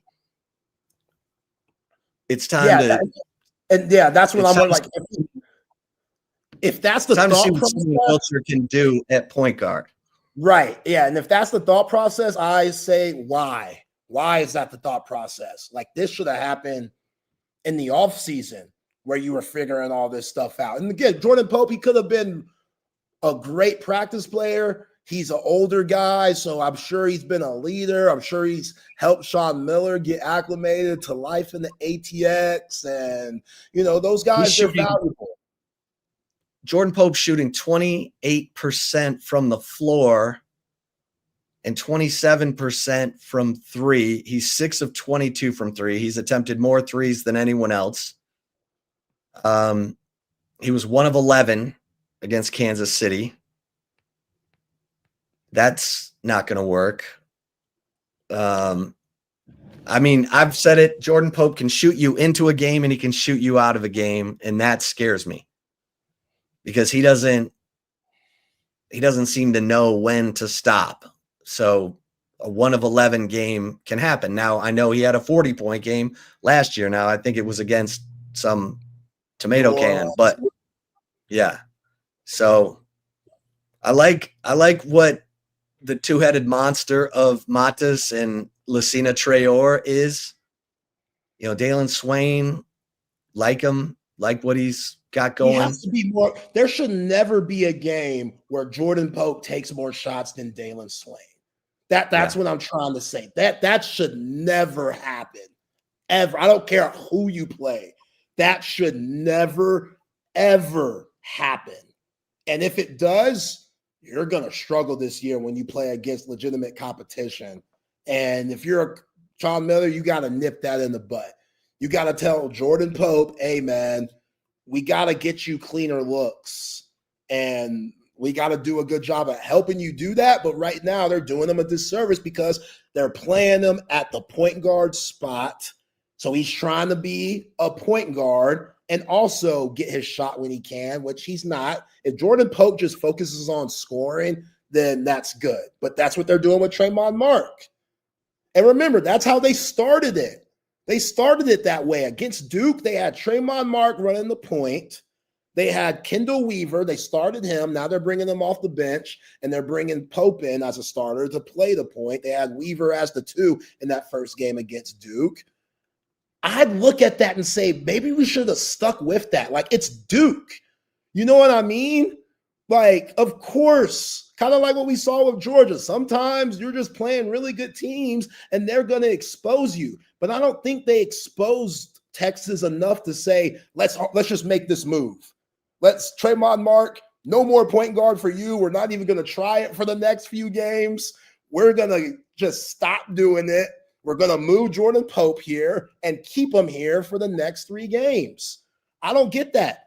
Why I didn't like that. Why wouldn't you keep at it with Trayvon Mark? Because everybody on the team needs to get acclimated to this Sean Miller pace and keep him at point so he could go through the ups and downs before the SEC play starts. Or bring in Simeon Wilcher, which they might get to that point.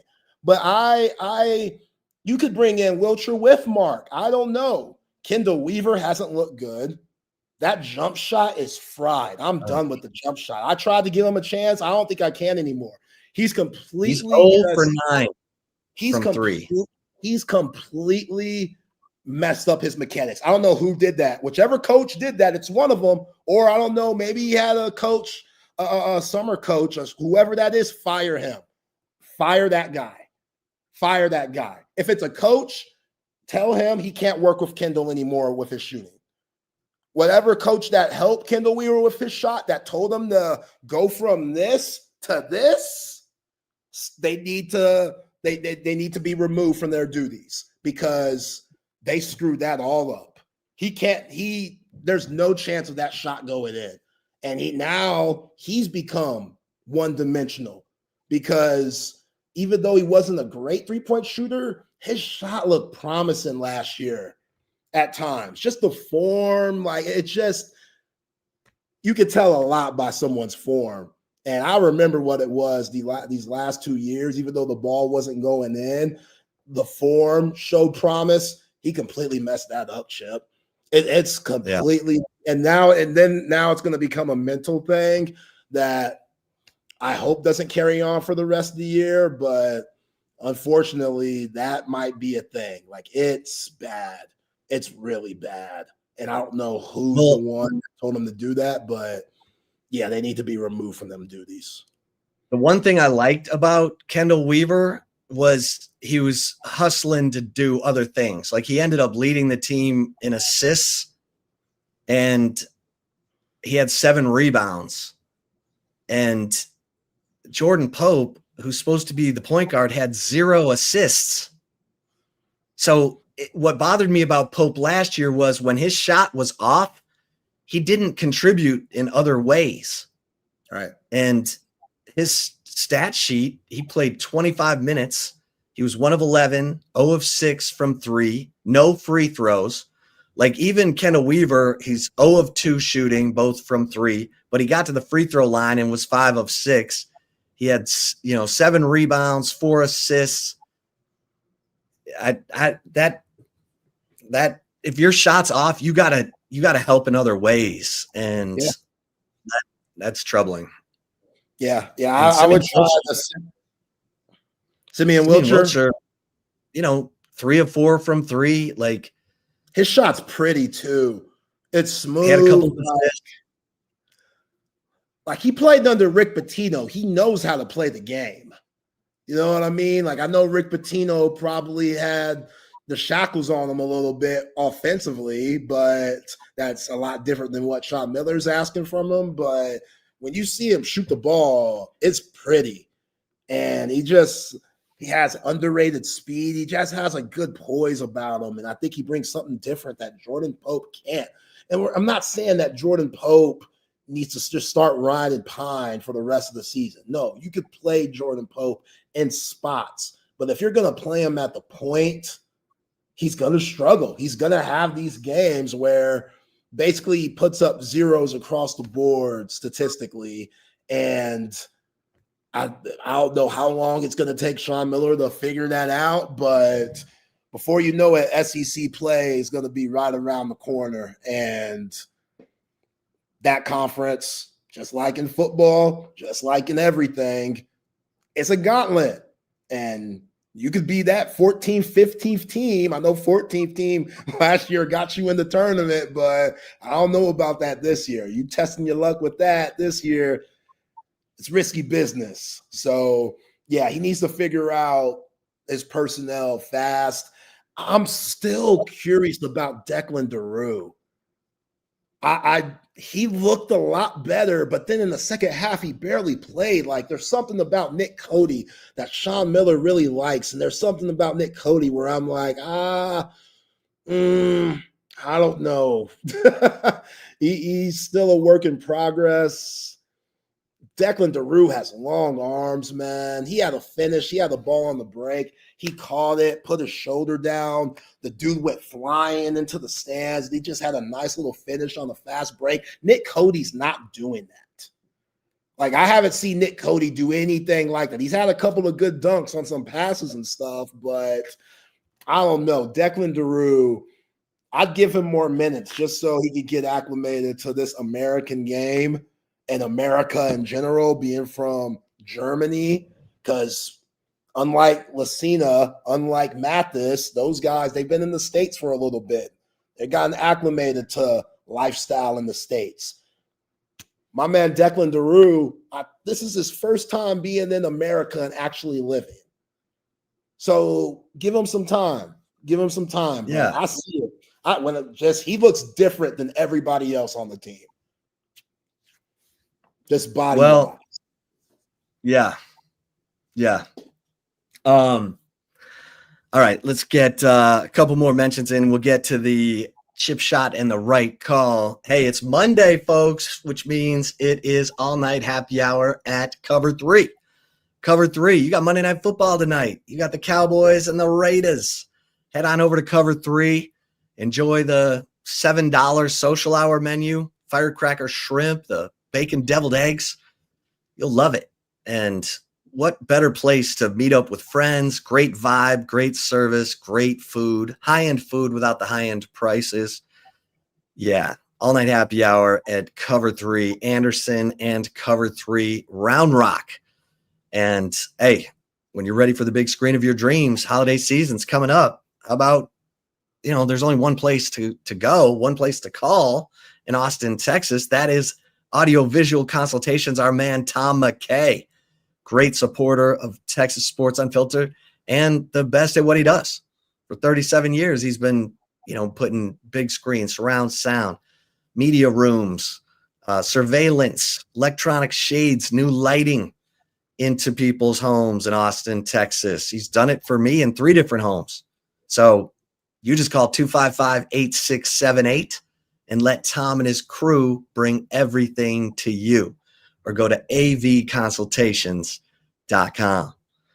All right, Zay. You, my friend, were on fire in your picks. I called for upset Saturday and got roasted. So I went 0-3. Or no, Iowa covered, right? Iowa covered the 6.5. Come on, baby. Against USC. Yes, they did. All right. So I went 1-2 because I was dead wrong on Pitt and I was dead wrong on Baylor. And you were right about Notre Dame covering, Oklahoma covering, and Utah covering. 3-0 for my man Zay in the college picks. Let's go. And in the NFL, I got roasted again. I think I had Tampa Bay. They got smoked. Yeah. I had the Lions. They got smoked. And I had the Chargers. And they got smoked. They got ran. Oh, that was bad. That was rough. But you had the Seahawks. And the Seahawks, they covered though, right? Yeah, they right. Lose by much. The Seahawks, yeah. You got that one. They only lost by 2, so that's a win. You had the Falcons minus 3.5, and the Panthers beat them by 3, so that's a loss. I'm so over. And then you lost. Man. Yeah, you're over the Falcons. I'm so over. But hey, you went 3-0 in college. So kudos to you. I had a terrible week. We won't even talk about it. Yeah, I was risky. You're risky. I'll give it to Pushing you. the upset Saturday. No, you see how Yeah. Sooner Cowboys is back now? We haven't seen Sooner Cowboys in weeks. Hey, Sooner Cowboys. Cowboys. Ironically, you're There he back. is. Welcome There we back, go. my friend. What the Come hell? on.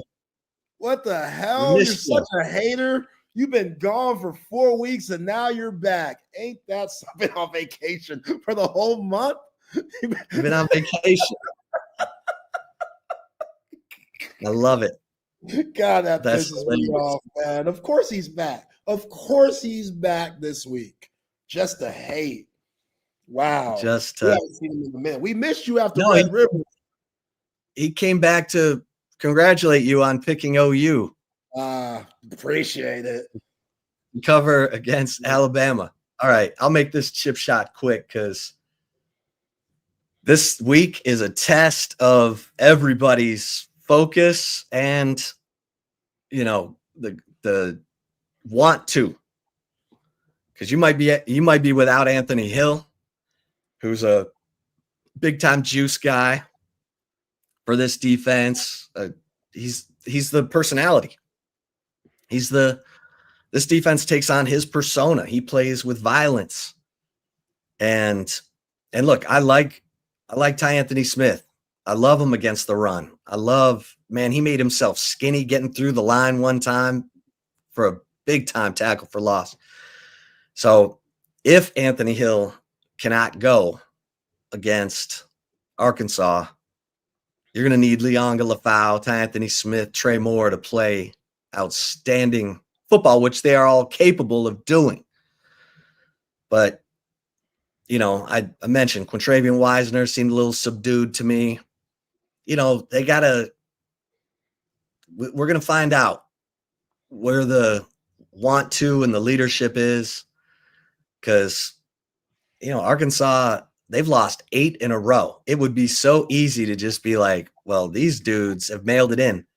They almost beat LSU last Saturday, and they almost beat A&M in Fayetteville. So I don't know. I mean, I know a lot of people are down on Texas football. You don't want to finish the season with 3 straight losses. You don't want to finish the season with any more losses. And we're going to find out where everybody's head's at this week. So, that was a brutal fourth quarter in Georgia. And we're going to find out, who really believes if Texas has a chance, remote as all get out as it might be. Stranger things have happened. I don't see Texas in the playoff, but Sark's telling them, hey, we got to win these 2 games and then see what happens, he said. So let's see. What did you think of the question that Kurt asked today about them underachieving and Sark? He wasn't snippy, but he was like, according to who? What do you think of that question? Or that answer? Look, they lost to a top 5 team, and Kirby outcoached them again. I wouldn't say, I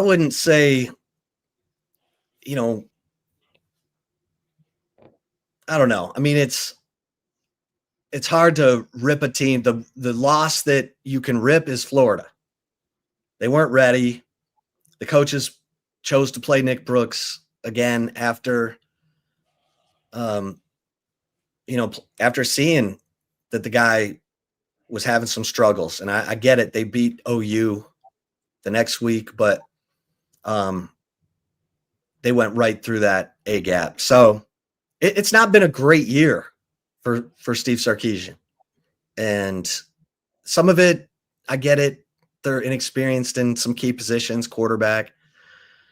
But Arch is in his 3rd year in the program, and he's picked it up. He's playing a lot better, but Sarkisian's lack of commitment to the running game, it's puzzling, especially Saturday night. Get off to such a good start. And that's the key. Your guys are confident. They're having They're having success running the ball. Keep running the ball until they show you they can stop it. He just went to the pass game. So that was weird. Yeah. Yeah, I get why Contrarian Wisner's sad. I'd be sad too. This is supposed to be contract year. Like, we know how Contrarian Wisner feels about his family. We trying to get mama out the hood. Like, mama went all the way up to DeSoto for a new job because things got tight down there in Waco. Like, this was supposed to be the contract year, and it's been a huge disappointment from the running back room and the offensive line. Well, look at what they did against A&M last year. A&M, great defense, right? Torian York at linebacker, Will Lee. You had Cassius Howell on the bench, for God's sake, because you had Nick Skirton and Shamar Stewart. Well, you ran Quintravian Wisner 33 times in that game. I'm sure Quintravian Wisner thought he was going to get that kind of workload Saturday night, especially after that first drive. He got 9 carries. Yeah. That was Yeah, and again, he has every right to question if Tashard Choice was still in that running back room. Would he have got those amount of carries this Saturday night?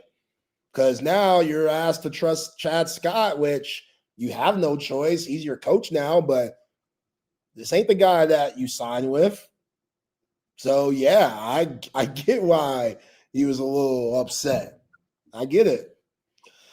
All right, man, let's get to the right call. Before that, though, I got to give a shout-out to Covert BK. I saw some car on the side of the road of 183 causing traffic the other day, and I thought to myself, man, he probably ain't in the Covert BK vehicle. Go get you one, because dealing with that same car that you've been dealing with for the last 15 years, putting so much money into it, it's not worth it anymore. Covert BK, they have something just for you, whether it's new, pre-owned, they're going to find something within your budget that fits your style, the style of your family. It could be for one of your kids.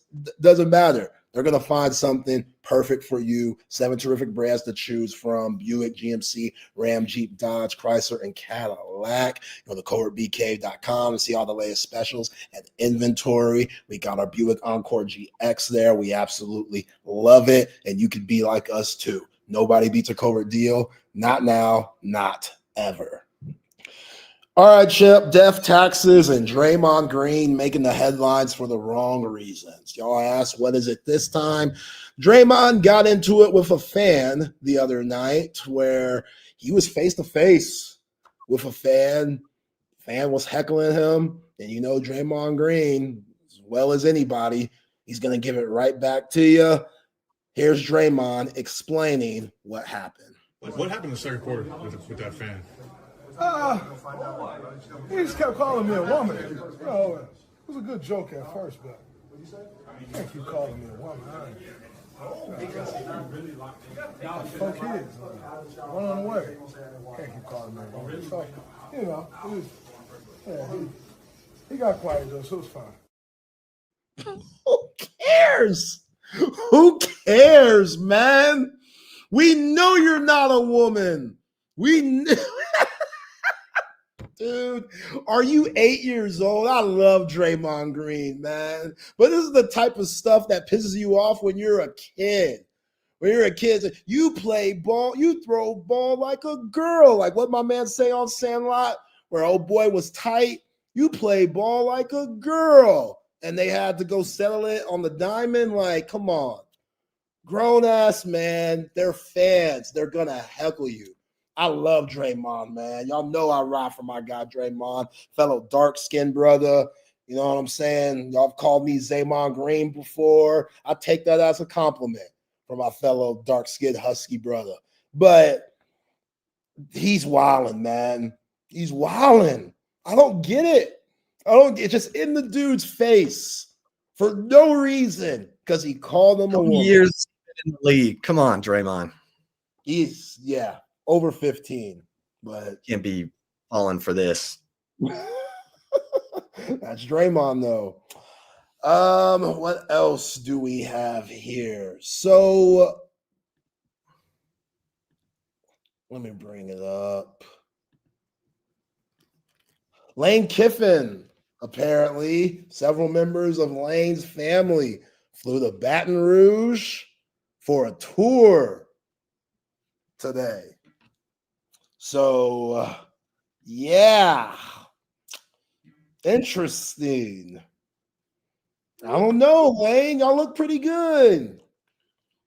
What y'all flying for? I mean, Baton Rouge, it's not like it's a destination for vacation or anything. You know, I've never heard anybody say, I'm going to Baton Rouge for the week for vacation. New Orleans, I get it. Baton Rouge, I don't know. Which the more Lane and Ole Miss win, the more that I think it's just leverage for him to stay. Maybe he's doing that here by just trying to run it up and get more perks and more freedom in Oxford. But this is an interesting story to come out today. That Lane Kiffin's family are family members. Some are in Baton Rouge just taking the tour, I guess. Yeah, Lane needs to be careful. What you mean? I mean, well, he needs to, you know, I get that he's trying to figure some stuff out. He's got a team right now that still has a chance to play in the college football playoff. And if he, you know, if he turns into the distraction and costs this group of players a playoff opportunity, cost himself that after he wanted it so badly last year, that would be, I don't know. I think he'd look back on that with regret. So, and I get it. There is talk that the Ole Miss AD has given Lane a deadline. I wouldn't have done that. Don't do that. You're doing that because now you're forcing him to go gather intel about what job he should or shouldn't take. So, yeah, that whole thing could blow up. Yeah, you should tell Lane, take all the time you need, but just know We love you. we love you. Here's the check. Show them. Empty as hell. Ain't nothing on it. Just blank check. Show them. Say that whatever you want, we got you. We just gonna leave this here. You have a good day. And whatever he does from there, it's out of your hands. You know, it's out of your hands if you're the higher ups at Ole Miss. So Right. You give him a deadline. Now it's like, well, hell. that's Now too I gotta much. go. I gotta get recon while I'm still trying to coach, and this whole thing could blow up. Yeah, don't bully him into it. You know. Yeah. By the way, Jamar Chase, you know you wrong for spitting on Jalen Ramsey and then lying about it. What are you doing, bruh? So nasty. This whole spitting thing is gotten out of hand. Because if you're in the NFL, there's cameras everywhere. Like, they have a camera on you at all times, even if you're not involved in the play or wherever the hell the ball is. So for Jamar Chase to just hawk a loogie inside the helmet of Jalen Ramsey and then lie about not doing it after Jalen Ramsey put him on blast and says, yeah, screw football. I love Jalen Ramsey. After the game, he was like, yeah, screw football. I could care less about the game. When you spin on me, it's on. Like, everything else goes out the window. So I get your quarterback's not there, Jamar Chase, but be better, dog. Yeah. All right, great show, my friend. Let's bring in the open gym guys. Matt, Patrick, fellas, what's happening? Just recovering. Just enjoying the Austin Gooseby recruitment. That's all. There you That's go. all we're talking Yeah. about, right? Austin Gooseby's coming. That's Austin nothing. There you go. There's no bad news today, right? We're not. Hey, 6'5" combo guard with a 6'9" wingspan. There you go. If we can find someone to run point for this team at some point before next season, that'd be great. Because Jordan Pope ain't it. They better come back from Maui with some roles defined. You got to find a point guard, an actual point guard, not a small forward, not that. Don't be what the Rockets or every other damn team in the NBA has done. Put a small forward at point and ruin him as a point guard and a small forward. Get an actual point guard. I get you're going to figure it out this season. It will. It'll make it much worse. It makes every one of those players much worse. It just does. It's their best bet right now with what they have. In the half court, you can have different guys help you run the offense for sure, but you need to run Sean Miller's offense. You have to have a guy who gets the inbound pass and moves the ball up court. You have to have that. How many assists Jordan Pope have on Saturday? He was 1 for 11. I know that. He had 0 assists. Yeah, but I mean, Tremont Mark had 3, Kendall Weaver had 4, and then it was 1 and 2, and Wilcher had 2. Like, no one had anything good. They played like garbage on Saturday. It was a bad Saturday for Texas sports. You can't lose. You can't beat Kansas City by 16 points. You got to beat Kansas City. Chris Boyd, man, I don't know what happened with the shooting, but Chris Boyd is one of the most unbelievable stories. You know, his dad was killed in a motorcycle accident when he was 5. His mom was in and out of drug rehab. He lived with Jeff Traylor for a little while growing up. Like, Chris Boyd is one of these guys who overcame the odds to get where he is, and big time prayers for Chris Boyd, because this is so sad. Yeah. All right, fellas. See you tomorrow. Appreciate you guys. We will see y'all tomorrow. Welcome in to Open Gym here on Texas Sports Unfiltered. Myself, Patrick Davis, alongside Matt Galatzan of Texas Longhorns on SI. And, of course, you, the third member of Open Gym. Text line's open, 512-222-9328. And over there on the chat, Facebook, Twitch, X, and, of course, on YouTube. You know, it's another good day to be here with you guys, even though not the week we wanted. It's a bit of a what's next kind of Monday now. Feels like you're kind of setting your sights a little bit differently, which I think there may be some hint that Sark was already somewhat in that mode, preparing for next year when you look at rotations and who was playing. But there may be some of those things. But at the end of the day, the fact that Texas is not a road team this season by any stretch of the imagination did show up in the fourth quarter. And it ends up being, at the end of the day, a disappointing Saturday night for the Longhorns, Matt. But you got to go to Athens. You got to be at the game. Did you at least have a little bit of fun outside of the game before we get into the depressing conversation about Texas football? Oh, man, I had an awesome time this weekend. Airports were a breeze, actually, which was great. I got to Brooks's house on Friday night, got to hang out in the Film Guy studio and just watch football and hang out, and had a great time Friday night. Saturday, we got up about 9 a.m. or got up to the campus about 9 a.m. We were walking around to tailgates. You know, people were very welcoming, had great food. Everybody was super nice in Athens, which I didn't expect. But it was a great time. I mean, Brooks is a freaking celebrity down there. I can't tell you how many times that dude got stopped for pictures and autographs and all kinds of stuff. I mean, probably at least 25 to 30 times, which was kind of wild, because like I walk around Texas's campus going to a football game, nobody knows who the hell I am. No. So that was really cool. And then the game happened. And I think that I have a lot different of a take on this game than, I mean, I haven't gotten a chance to listen to a lot of the shows today on TSU, but based on some of the things that I've seen online, I feel like I have a very different take on this game than a lot of other people do. Maybe yours and mine is similar, Patrick. I haven't heard what your take is yet, but not great, Bob. Not great. No, it was not great. It's one of those games where it felt like almost nothing was going the right way. Like you just nothing was all the things that were like, all right, you got to do these things. Almost none of them happened. And like the team was not prepared to go and be physical with Georgia. The team was not prepared to start fast.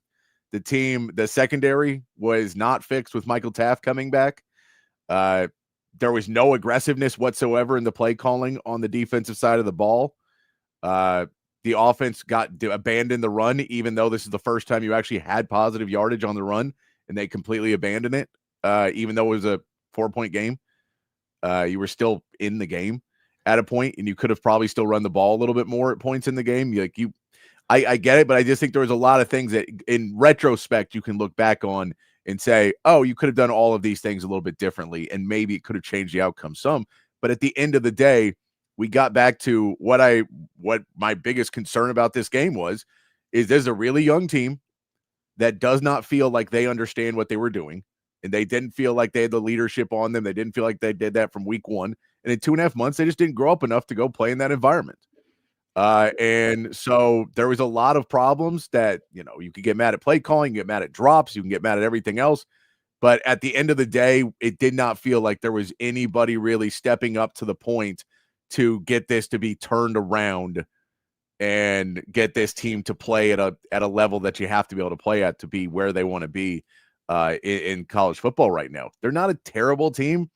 It's not terribly coached, but it's not anywhere near it needs to be a playoff team and to be a championship team. Yeah. I'm going to come out and say one thing first right off the bat. Yeah.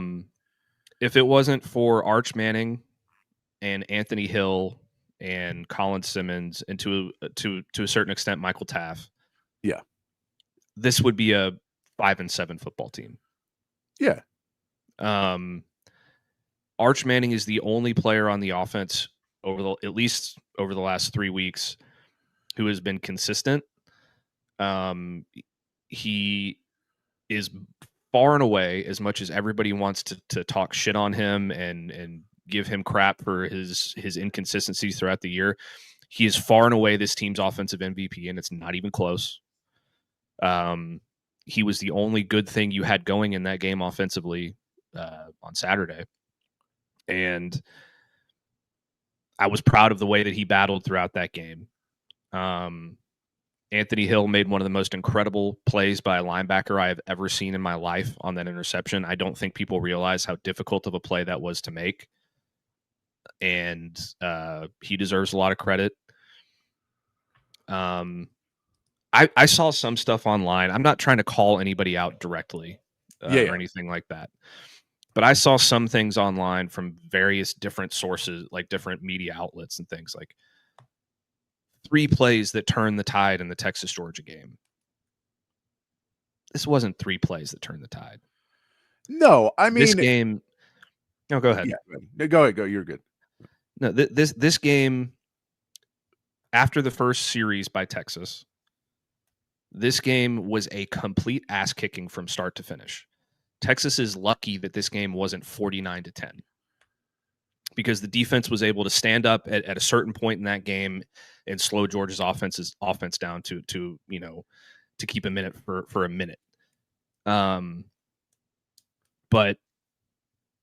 I think the running giving up the run is a little bit it has been a little bit overblown because it was a 4-point game.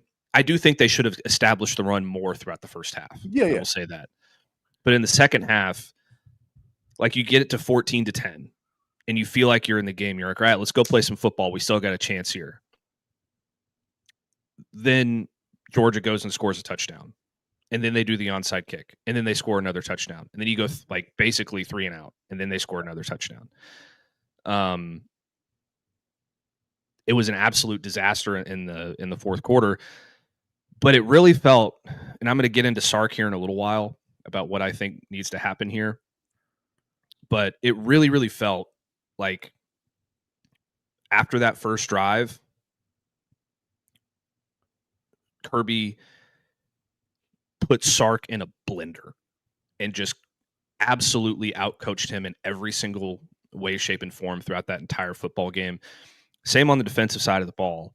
which is what leads me to what I'm going to talk about with Sark here in a bit. But there was no point in this football game that I felt Texas had any kind of a chance, except for after that opening drive, or after that touchdown that cut it to 14-10. And even that touchdown was very hard to come by because they converted 2 3rd and longs, one of which was helped out by a pass interference. So if that penalty doesn't happen, or if they don't convert that other 3rd down, that other 3rd and long, there was a very good chance that this game was going to be 42-3 or 35-3 or 49-3 or something like that. This was never a close game. I don't care what the scoreboard said. This was a wake-up call for Texas in every way, shape, or form you can possibly imagine, because they just did not have a shot in this football game from the very beginning after that first drive. And you could even tell after that first drive when Wingo dropped that ball, I was like, oh, they ain't got it tonight. Arch may put it in the right places. 6 to 8 drops by your receivers, all these different things that happened throughout the game, all the penalties. And I know Georgia had a ton that they missed. There was holding calls that were missed. There was a PI that was missed. All these things that happened that, I did think played a factor in the game. I don't care if they called them for all of those penalties. Texas was losing by double digits. So I agree with some of that. I will say it's not a wake-up call to me, because this is the same team we've seen. We've seen them play some good weeks, but this is the same team. Like, the same problems we've had all season were the problems in this one. Is that they're pretending that they are the team that was bad and then got good. They're not. They're a completely separate team. And they're guys walking around trying to pretend that they have the battle scars, and they just don't. They didn't have them going in the season, but they act like we've earned the right to be here, and they never really did. And I think there was too many players who were just feeling, because they went to the playoffs 2 years in a row and pre-ranked number 1, they were destined to be in the playoffs, and they didn't necessarily have to do that extra effort. And I don't know, I can't tell you, I'm not with these kids. It doesn't feel like they were prepared for these games, and I can't put that all on coaching, because in college, there are limits to how much you can coach. You players have to do it on their own. Now, some schools ignore that. We know certain schools will cheat. I don't think it's necessarily what Georgia's doing, but we know that there are some. But you're not supposed to be coaching over what you're supposed to be doing. Players have to go on their own and go do that. And it just doesn't feel like some of these players have progressed at all. And that is, if you're playing at this high of a level, this is like playing professional sports now. You're getting paid lots of money. You have to spend a lot of time on your craft, and you have to be watching a lot of film, and you have to be going and trying to learn these things and reaching out to other people outside of football. And it just doesn't feel like you have that across the board. Now, there's players that I think are doing it, but I don't think you're getting 11. And this is what I said on Friday. When we go 22 versus 22, I don't think our 22 are going to be all there. I think on the road, we have not put 22 players on the field, offense and defense, that are ready to play. Some of them are, but not 22. And it'll always be at least one offensive lineman. It'll always be at least one wide receiver. It'll always be at least one tight end. It'll always be at least, one DB. It'll always be at least one defensive lineman. Like, there's always somebody who's just not ready to play on the road for this team this season. And it kind of gets to that point where you watch it and you go, I wish I knew the easy solution to fix these things. Like, I wish there was an easier way other than saying, guys, you need to look at recruiting differently, and you need to look in the transfer portal differently, and you need to put in you need to be able to have some more people that are going to be able to be dogs and be able to go in there and want to start a fight. It just feels like this team may be too clean, too nice, and you get big humans on the line, but they're not necessarily the type of humans that can go into an environment when someone's going to be, and what are you going to do when the refs are against you? Which, by the way, full disclosure, shame on you, SEC, for 2 straight seasons letting other teams get away with shit because we're the new guys. Like, I'm not saying we didn't. I mean, they called a couple bad penalties on us. The fact they didn't call anything on Georgia is just BS. And it's been happening for 2 seasons. But I'm not saying that's why we lost. We would have lost either way. Not claiming that it's a loss. It just is extremely frustrating to watch that the SEC is basically, and we like this is the SEC officially have been awful this year. Greg Sankey should have to answer for that and should be told, Greg Sankey, we're going to fire you unless you fix the officiating. Like, you should not be able to make money anymore because we can't watch football enjoyably because of what you're doing. Now, we would have enjoyed that game with great officiating because it didn't matter. Yeah, CB, Texas is 138 out of 136 in penalties per game for other teams. It's absurd at this point. So we need to say no one somehow across all seasons last 2 years, no one is committing penalties against us. It's a statistical improbability. So that's one thing. But I'm not blaming the game on that because they outplayed us for 60 minutes. They outplayed us. So I'm not putting it on that. But it does come down to, it just feels like the roster created was a roster. Again, you can bring up Michael Taft, Anthony Hill, Colin Simmons, Arch Manning. And I think Trey Wisner could be part of that if they ran the ball more than 5 times a game. But if you're going to run the ball 8 times a game, it doesn't matter who your running back is. Yeah. So I think Trey Wisner is a type of person and personality who can be that guy, but it's really hard to be a leader on the field when you don't play. And when you're not, when you're not getting runs and you're not getting catches. It's hard for me to believe that you're going to be that leader on the field. So that being said, it just doesn't feel like those 4 guys feel like they are carrying their weight. And there's a lot of other guys who are playing okay football. Manny Muhammad has played well at points and then completely fallen apart at points. It doesn't feel like there's anybody else that's really carrying their weight at that level right now in this locker room. And that's when the hard questions are going to have to be asked at the end of the season, because you are going to have to look at this roster and try and make some tough stuff. Look, I'll say this one early too. I will give Sark credit for one thing that I thought he learned and did well in this game. Justice Terry played. I'm going to tell you, that's one played 7 snaps. Because he learned this though. He did not play Jarrett Gibson against Florida, and Jarrett Gibson left right away. I think he knew, I better put Justice Terry in the game because he may never play Georgia again if he stays here. Yeah. I wish Justice Terry would have played more throughout the year. I think he's been pretty raw, and there's reasons he hasn't played. I think he'll be fine. I think he'll be back. I'm going to get into Sark a little bit now. Okay, yeah. And first thing is, I thought after the game, some of the stuff that was said by both Sark and the players was kind of disingenuous. I thought what they said about, it was good. It was we were neck and neck, and it was just a disaster of a fourth quarter. That's what went wrong. That's not what went wrong. You got beat up and down the field that entire football game. Sark coming out and saying, we practiced. We were prepared for that onside kick. We practiced that this week. Georgia hasn't run an onside kick since like 2013. They've been down like 3 times in the fourth quarter under Kirby Smart. That's not something that you expect.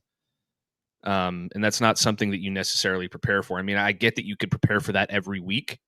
Yeah. If you want to say it that way, but don't act like it was something that you thought that they might run, because it wasn't. And there were a couple other issues I had in the post-game press conference. But aside from that, I've been a big proponent of Sark being the play caller this entire season and throughout his entire tenure at Texas. I don't think that he should do it anymore. And I'm not saying that the play calling was bad in this game. That's not why.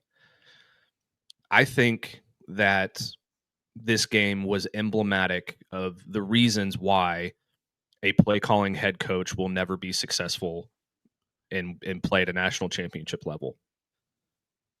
Because when the offense is off the field, and like the onside kick, for example, Sark's over there preparing for the offense while the defense is on the field or whatever the case. His full attention is not on what's happening in the football game for every single play. He's distracted by the offense. He's distracted throughout the week developing the game plan and figuring out what his opening script is and doing all of the things that an offensive coordinator and a play caller has to do throughout the week to prepare for the football game.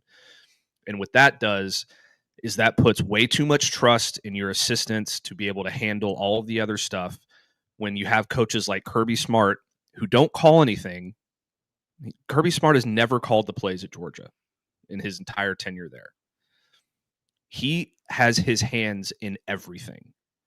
He is listening on the headset when the defense is on the field to the play calls, and if he doesn't like something, he'll change it, and he'll be like, no, we're not doing that shit. We're gonna do this instead. Sark is far too. I don't think he's overwhelmed. I just don't think that it's possible for him to coach this entire program to its capabilities when he's having to go out there and do all the stuff that he has to do, prepare for the offense throughout the week. And then he's got to go do all the meet and greet and the booster stuff and the radio shows and all the stuff that he has to do on the side as a head coach to be fully in on what is happening on every play of the football game. It's a really difficult thing to balance. And I like that's why Nick Saban's never coming back, because there is so much that a head coach has to do throughout the week when they're not doing anything to call plays or anything like that. It's impossible. And like I still think he's one of the best play callers in America. People steal from him constantly. He is the most stolen from play caller in college football in terms of what you see these other teams running on a day-to-day basis on weekends that are these explosive plays. They stole it from Sark more than likely. Like that extended truck toss pass to I think it was Cash Jones or one of their running backs. Like that is directly out of the Sark playbook. And I just don't think that this team is ever going to be able to cross the finish line unless he is fully locked in on everything that is happening in every single football game on the defensive side of the ball, on special teams. You know, there's just way too many holes there and there's way too much on his plate every single day. And I don't think it's sustainable. So that's why I don't think he should call plays anymore. I think Kirby has respect for Sark. I just think that he knows there is not a single time where we face off against each other while he is doing this play calling thing, especially, that he has a shot in hell of out coaching me. And I'll challenge you on this too, Patrick. Is there any top head coach that he has faced off against since, perhaps Alabama in 2023? Is there any game where he has outcoached another top football coach? No, not off the top of my head. No. Ryan Day, Kirby Smart. No, and that's that's the thing is the Sark question is always a difficult one because I'm with you. I think if you find the right guy to be the play caller, great. You just have to find that right person. And that's kind of always my edge on it. I get the concept of a lot of times. And of course people will be like, well, we need to get rid of Sark. Like, cool, let's go get Sark. We'll be bad again for another 15 years. Let's have fun with it. If it's easier for us to be bad so you don't have to stress out in these games, let's go do that again. Because I don't know who the hell you think we're hiring.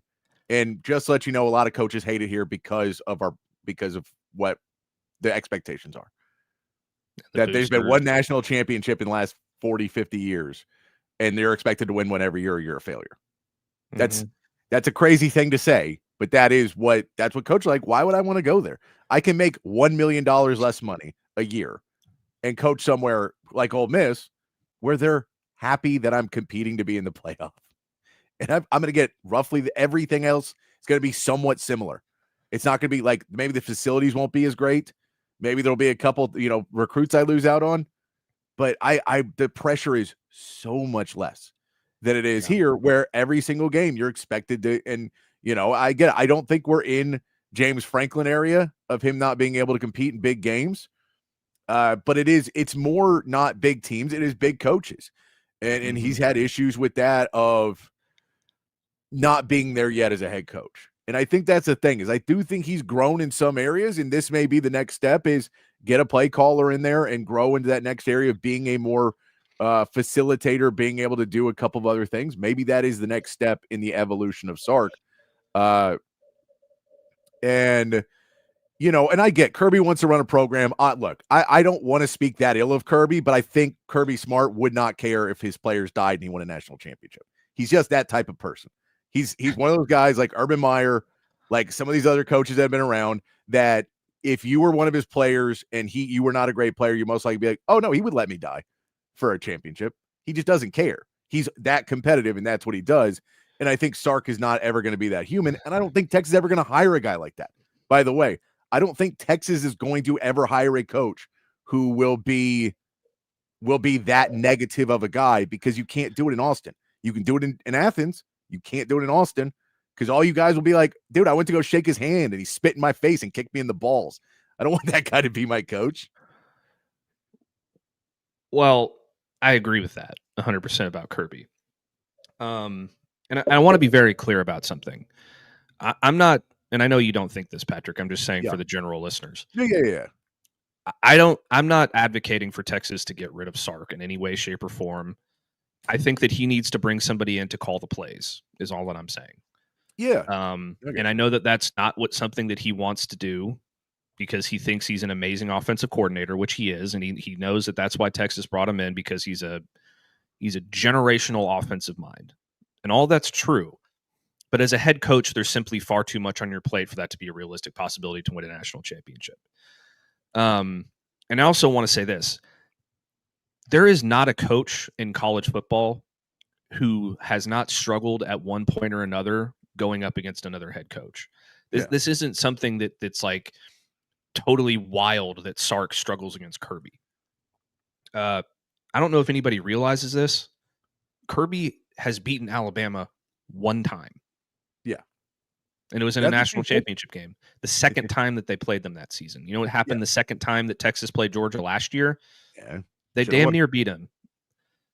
What I'm saying is that Sark needs to take the same approach that Lane Kiffin and Ryan Day have taken over the last couple years, respectively.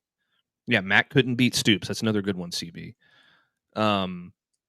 Lane Kiffin finally gave up play calling a couple years ago. Charlie Weiss Jr. came in, and their offense has run pretty seamlessly since, and they've been very good, and he's been able to have his hands everywhere else. Ryan Day brought in Chip Kelly last year to call plays. They won a national championship. Yeah. After he couldn't beat Michigan, and they struggled the year before that. So I think that if he just relents on that and he's able to be more of a CEO type, they will have a lot more success. And I don't think that Texas struggling against Georgia is necessarily an indictment on Sark or Texas himself or Texas itself. I sent Patrick a little graphic the other day, or I think it was yesterday or the day before. Yeah. It's like a circle graph. It's like Texas can't beat Georgia, who can't beat Alabama, who can't beat Oklahoma, who can't beat Texas. Like there's always a team that you're going to have issues with. And right now, Sark just has issues with Georgia and Kirby. And that's fine. He's the best head coach in America. If that's going to be your biggest challenge, I'm okay with him struggling to beat the best college football coach of the last 10 years. Like, give or take whenever Saban kind of started to, take a little bit of a step back. He just, it's we're in year 5, and I still think he's going to be here for a long time. I don't care what Desmond Howard came out and said. Desmond Howard doesn't know shit about what's going on in Austin. Guy who works for ESPN, we know. Yeah, he probably did the same thing that Diana Rossini did, which was, I heard one guy say to one guy, or one guy said to one guy, and then that guy told me that this guy said this, that Sark is thinking about leaving. He probably just heard the same shit that Diana Rossini heard like weeks ago. And he's just trying to stir the pot and act like he's this big, he loves the affirmation online that he might know something. And it's a clown show. And And yeah, Woodcrest, you're right. Lane still has his hands on the offense, but just not as much. And it allows him to take a step back and see what's happening in the football game so he can make adjustments and so that he can be prepared for stuff that might come. And, you know, I don't think that Georgia necessarily, or not Georgia, I don't think that Texas has ever necessarily been in a position outside of playing Georgia where Sark has been in a position to be outcoached. I guess outside of Ohio State. Every other time he's gone out there, for the most part, like, yeah, the loss to Florida and the loss, you know, to Oklahoma last year or 2 years ago or whatever, like, there's been losses. Yeah. But for the most part, every single time he's gone out on the field and coached a game, he has been able to just out talent and out scheme the guy on the other side. And that's good if you want to be 10-2, 11-1 every year. But that's not going to get it done long term to win a national championship. You have to be able to do it from all facets of the game as a head coach, and he can't do that right now. Yeah. And I mean, like the argument, this is your simplest argument too, as well, is why you cannot. Now I get the whole, well, we're going to usher Sark to the NFL or usher him to somewhere else, and that'll be able to get rid of him and we can hire somebody new. I don't know who the hell you're hiring. Like, genuinely, I don't know who you would hire at this point. Lane Kiffin. But that's the thing, is Lane Kiffin an upgrade over Sark? No.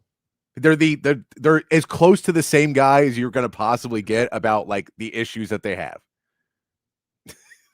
that they both just haven't been able to win those big ones yet, and they haven't been able to like that. That's a similar enough argument to be made. But I don't think Lane Kiffin, like, if Lane Kiffin got offered Florida, LSU, and Texas would be the last one on his list to take because of personal ties for him.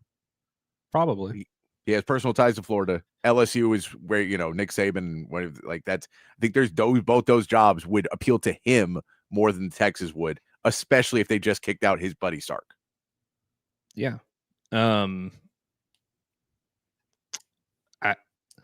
That's my whole issue. That's always my whole issue with people who are like, oh, you know, we just need to move on from this guy. Obviously, he can't win the big game.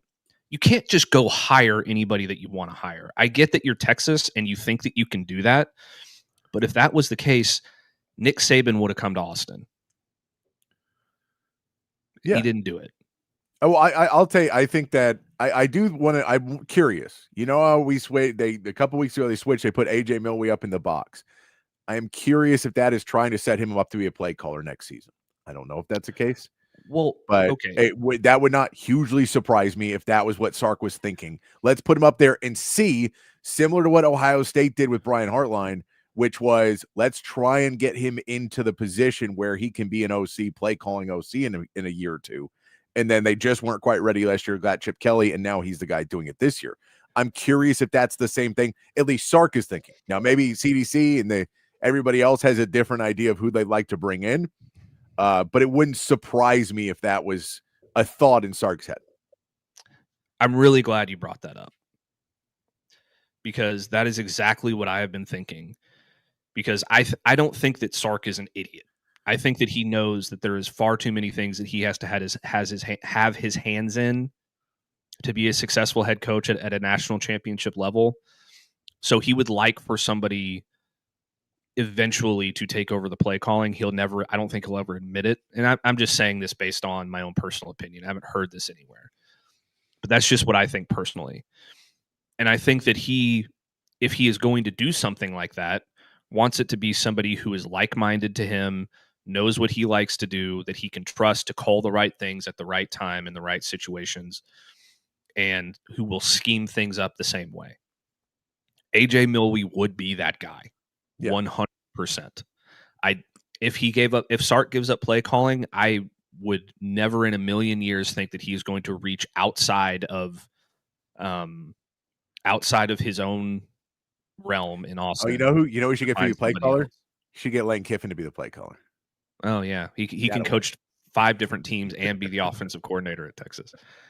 In the 0.0001% chance that for some reason Steve Sarkisian leaves Austin for an NFL job or something, I know who they should hire.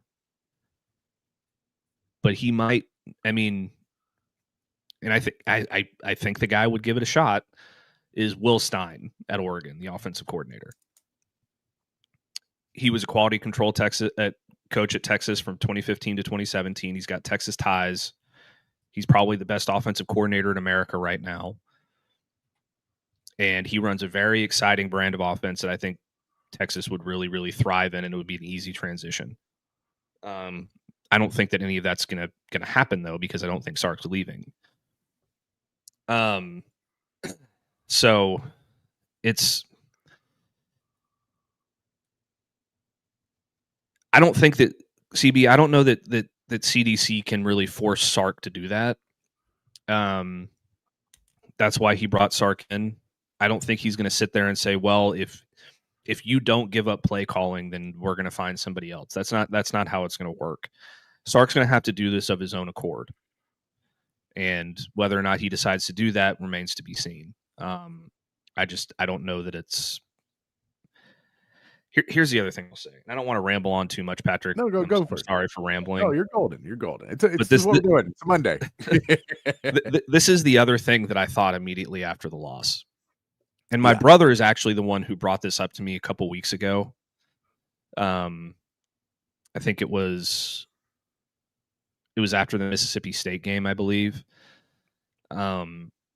He said, like, given the struggles that everybody like that have been surrounding this program throughout the entire year and everything that has happened, he said, and I didn't agree with him at the time, I think I agree with him now after what I saw, it might be the best thing for this program long term not to make the playoff this year, to have that disappointment of being the number one team in the country, missing the playoff and all those things. Because you know what that does? That sends a wake-up call to the rest of to the program saying, you're not doing things good enough. You have to make changes that are going to prepare this team to go up against Georgia and Ohio State on a yearly basis and beat those teams. You have to make hard decisions in your coaching department. You have to make some significant changes. You have to be better in the transfer portal and player acquisition and all those different things. If they don't make the playoff, it gives them an opportunity to make all those decisions, and they don't have to be in the playoff worrying about players leaving and trying to recruit players while they're preparing for playoff games and all these different things. Does it suck? Yeah, it does. Like, you want to make the playoff every year if you're Texas. But Georgia missed it 2 years ago. Yeah. They seem to be okay. No, I'm with you. I'm with you that I think that there is, and you look, the reality is you have to look at it in a certain way where you can either look at it and say, screw all this, let's start over. It's burn it to the ground because I'm upset. Or you can say, what is the positives we can take out of this? And the positives is we have a lot to learn from now. You know, where there's a lot of room to grow on. So we can take our past successes and learn from those, and then take the failures of this season and learn from those. And I think one of the big pieces you're going to learn is you can never have a team this young again in today's college football. You have to have some more real leaders. And I know he doesn't want to bring in a bunch of guys. We did the list last week or the week before. We did the list of how many people we thought he would have to bring in the transfer portal. And it really isn't. It's 7 to 10 people. It's not like a massive overhaul that you have to bring in the portal, but you have to keep guys that are here that you want to keep. And you do have to go out and get the right guys in that 7 to 10. And I think they've been looking a little bit younger in that 7 to 10 because they want guys who are going to be here for a couple of years. You may just have to go out there and get them seniors and pay them what they cost and go get those guys, especially for the offensive line. And I know you don't want to do it because now that is an every year problem. And so you're trying to lower how many people you're having to try and bring in every year. You want to be able to recruit and have those guys come up behind. But it does feel like, you know, this is a wake-up call to sense of the roster building. The season has been of roster building. I think that this is something I think has happened all season. I think that when you lost as many starters as you did on the way out, there's not a shot at Arch Manning. I don't think he had a clue how to run off-season workouts. I don't think anyone had a clue how to run off-season workouts because I don't think our team got one iota better over the offseason. And you're supposed to get better over the offseason. And it does not feel like they are better than they were from the day they finished last season to the one they went into this one, right? The offensive line was much worse, and I get those are new players, but the secondary wasn't better. The offensive line is worse. The running game wasn't necessarily better. The guys didn't have any rapport catching the ball early in the season. It just didn't feel like they were walking into a season after between spring ball and maybe having not in the spring game too. Who knows what all the problems were of how they handled things in spring, where they were coming off of playing in 2 straight playoffs. And it felt like maybe Sark babied them a little too much at that point, and it just never clicked over the offseason of how intense you had to be. Like Arch Manning is a guy, and I'm not trying to take a shot at Arch Manning, but he's the example of a guy that you can't go, yeah, man, you had to play late in the last season. No, you didn't. You didn't play late in the last season. All those offensive linemen, there's no wear and tear on you. You didn't play. So how can you tell me that you can't go into spring training and really go as hard as you want to go? It just felt like they're behind the 8 ball all season, and then it just never seemed to click. They didn't ever seem to be bonded. Like last year's team, we talked about how really bonded they were because so many of it had been there when things were worse, and they had to go through it. It doesn't feel like this team's really bonded on anything other than we're all Longhorns. And that there hasn't been that thing. So maybe this is the season, back to your point, that this is the bonding point, that they have these moments. And if they take them now, if they give the Coach BS speak answers of, guys, we weren't really that lost. We lost a couple games, but that wasn't so bad. They're not going to bond over it. But if they're in private, pissed off and throwing things around and unhappy with how this is turning out, then you can bond over that and come back and fight again next season. Yeah, I think that's absolutely right. And then Hair of the Dog makes a good point here. Like they shouldn't blow it up. Coaching is about fixing things that aren't working. And this season is a cup of humility. It really is. You came into the season, and part of that's the national media's fault in terms of how high you were ranked coming into this season. When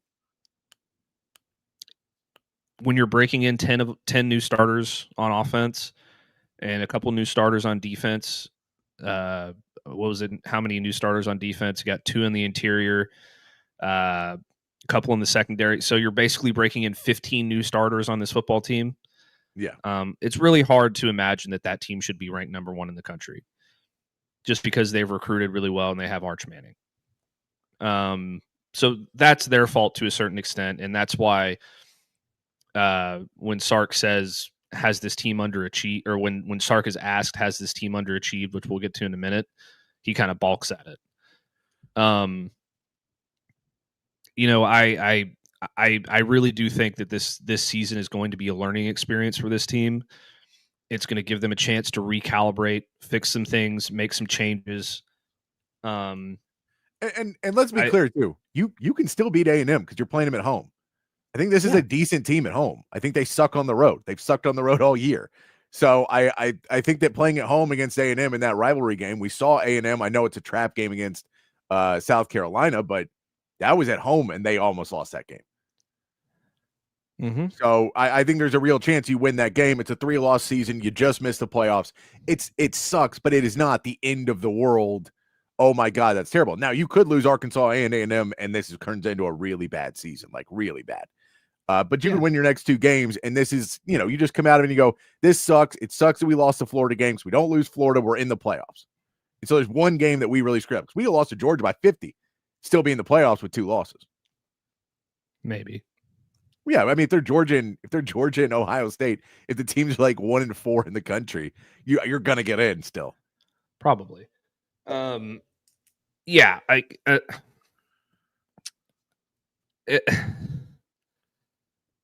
the end of the day, if you finish this season 9-3, you still have a lot to learn from, but you also have momentum going into the offseason. The bowl game doesn't matter in terms of whether or not you win or lose it. It matters about getting those guys as many reps as they can possibly get this season, like the young players and playing together and having all those practices. I think that would be good for them. I do think changes need to be made on this coaching staff.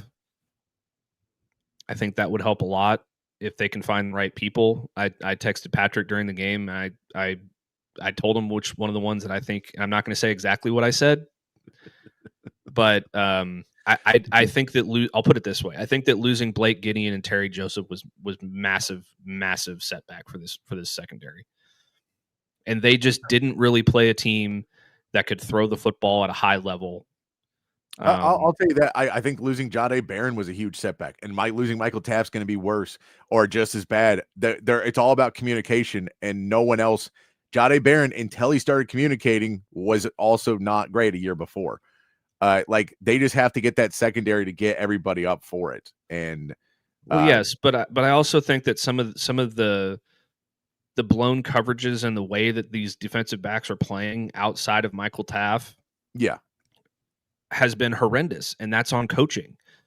That's also on personnel to a certain extent. I don't know why Warren Roberson and Cade Phillips are all of a sudden being relied upon to play a massive amount of snaps against what might be the best wide receiver room in the country on the road. And they got torched. Yeah. And there were so many bad decisions in the way that defense was called on Saturday night too. I don't know why on 3rd and 2 or third and 1 from anything to 3rd and 7, you're playing with that much cushion. I don't either. At corner. I don't understand it. Like, I understand they're really good at man and like they can beat you off the line, but if you're just going to give them 5 yards, they're going to convert it the whole way down the field. So I think that's a major issue. I think the defensive passing game coordinator is a big thing, and I don't think that Dwayne Aquina was the right guy to bring in as defensive backs coach. Who else could they have brought in? That's a great question that I don't know the answer to. But I seem to remember it towards the end of Dwayne Aquina's first stint in Austin that the pass defense was atrocious. Yeah, I think there's some line, and I don't know if he's working as well with PK and Nansen, and maybe it's a thing that's going to take a time to build over. I don't know. I won't go out. I do think it's not. I do think that secondary's regressed, but I also think the secondary is going to regress when you allow them to catch the ball every single time because you play so loose. And then you just go, just tackle them. I think that's also a crappy way to coach a football game against a good team. Yeah, and that's also a personnel issue because like you don't trust the guy that's playing boundary corner because it's a true freshman or it's Jalen Gilbo. Yeah. I don't think that they trust that side, which probably leads to more of a cushion because they think if these guys will make a mistake and get beat off the line and they'll give up an explosive. The unfortunate thing is they were giving up those explosives anyway. So maybe that had something to do with it. But there are some shakeups that need to happen on this coaching staff. I think on the defensive side of the ball, whatever that looks like, I'm not entirely sure. But one thing I am sure of is that you cannot enter the 2026 season without making any changes anywhere. I don't think that'll be the case. I find it very hard to believe because you also got to remember you're asking for a lot of money in NIL and everything else, and those people are going to have the same questions. So it's a little bit harder when you're trying to go get that transfer. When you realize, man, we got to swing for the fences in the transfer portal because as you hear, it's like Sark dropped the ball by neglecting the portal. He didn't neglect the portal. They lost out on some battles because they didn't want to, overspend. And I get that that's an unpopular opinion when you lose games, but they were in it for a couple DBs. They just got offered way more money. And at the end of the day, you can't go into a world where every player you get in the portal is a $2 to $3 million, $4 million player. And that was kind of what they were going up against is you go, let's go look at this player. All right, well, they're getting offered 3. We need to. So they brought in several players on the defensive line. They brought in tight end and Jack Indries. Like they brought in some players. They brought in Emmett Mosley. They brought in some guys that are good players for Texas. I mean, Jack Indries hasn't really worked out, but I think that's a double-ended sword of the play calling, the offensive line, and then maybe him never really fitting into this role completely. But you maybe whiffed on that one, which you'd like to have back. But I don't know what other tight ends you're getting that would have been better than that necessarily. Well, I think Jack Endries was a good pickup. It just hasn't worked out in his first year. I think that'll end up being okay. And that's kind of the thing with the transfer portal too. It's like, I'm more of a proponent for the most part of recruiting guys in the portal who will be there for a certain period of time, so you have time to develop them within your own system. Yeah. And I know that there's examples of that didn't happen at Texas that worked out great, like AD Mitchell and Makuba and guys like that. But Hero Canoe is going to be here for another year more than likely. Jack Endries is going to be back more than likely. Emmett Mosley is going to be back. But when you recruit guys in the portal who are only there for a year and they don't work out, you're pretty much screwed, because you're like, well, we recruited this guy with the intention of him starting at this position and he sucks. So now we have to play a freshman. Yeah. So that's why I still agree with Sark's overall approach to the portal, where you just get guys that you need to fill a couple holes with. No, I'm with that. I think you have to get better players in it, though, at some of those positions. I think when you do swing for the fences, you got to land some of those now. Yeah, and you need to make sure that you're addressing the right positions. Like, he should have brought in at least one offensive lineman. Mm-hmm. I don't think anybody can argue. I think Sark would. I mean, I think if you talk to Sark in private, he would have gone, "Yeah, no, I should have brought in 5." Yeah. But we didn't. The money we spent, we thought we needed to refit that defensive line, and we were worried about that. And then we weren't able to get the home run hitters on the defensive line, so we kind of had to use that money to get like 5 guys, and we're trying not to bring in a ton. So now we've spread out. We got 5. I think that was kind of where some of that money went on the defensive line. They thought they had an offensive line. We talked about this with Brooks last week. I think they really thought going into the portal, because the portal happened while they're in the playoffs, Cam Williams is coming back. So we'll have a right tackle back. We have Trevor Gooseby, who we trust at left tackle. We've got DJ coming back. And then we have Cole Hudson, who we'll either leave at guard or move to center. But we're literally filling one hole with somebody new.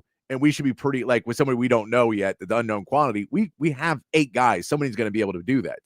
And then you lose Williams, and now you're like, okay, well, now we got to fix right tackle. You move Cole Hudson to center, and that becomes an abject failure. And so, like, there's just so many factors of what they thought would happen. Hindsight being 2020, yeah, you should have gone out. And if you would have if they could have just gone out and got a senior safety who would have walked in here and solidified the line and communicated and picked out packages and been Arch's best friend, probably that offensive line would probably be much better most of the weeks. You mean a senior center? Yes. Sorry, did I say safety? Mm-hmm. Sorry. Senior center. Yeah, if you get that, I think that changes. I think that changes what your trajectory of that offensive line is. You just don't know that until you get in. Again, learning experiences. I also think one of the reasons people don't look at the portal as much as like why they think it wasn't as active is because we were in the playoffs.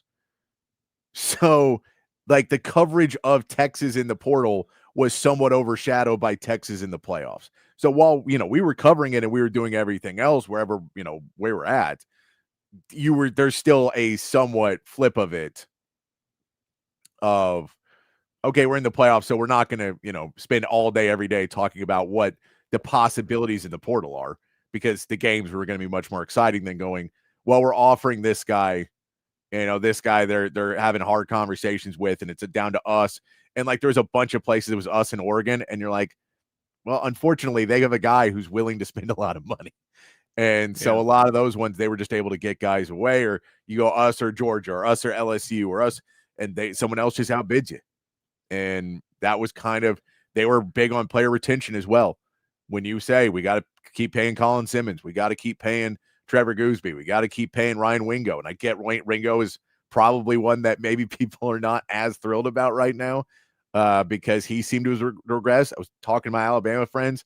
They're super mad at Ryan Williams. And they're like, he's not even a good wide receiver. I was like, cool, let him transfer. Whoa, no. Wait a minute. Can't have it both ways. either the guy's no good, let him transfer. You shouldn't be paying him anymore. Let him go, or he's a good wide receiver. Okay, all right, like just calm down. I get it. In the moments, it's frustrating. Ryan Wingo is very frustrating. I don't know how much the thumb was an issue in this game, but he made too many easy drops, and a lot of receivers they just you can't keep dropping the football. And I'm sure Kirby Smart was laughing even more, realizing that he wasn't having that problem this year. And Texas is not able to catch anything. I mean, if those receivers had caught the passes they were supposed to catch, Arch's completion percentage would have been like 80 something percent. I think his adjusted completion percentage with the drops was like 82%. Jeez. So like you got to help out the young Q, right? Yeah. Would that have won them the game? There was way too many other things that went wrong in that football game for me to think that would have won them the game. But at the end of the day, Wingo's going to be a really good receiver. Yeah. Xavier Worthy had drop issues as well at one point. Everybody has a different trajectory to get to a good point. He's just a true sophomore. Colin Simmons is a true sophomore. He made a massive mistake in that game with that offside penalty. Like, mistakes happen.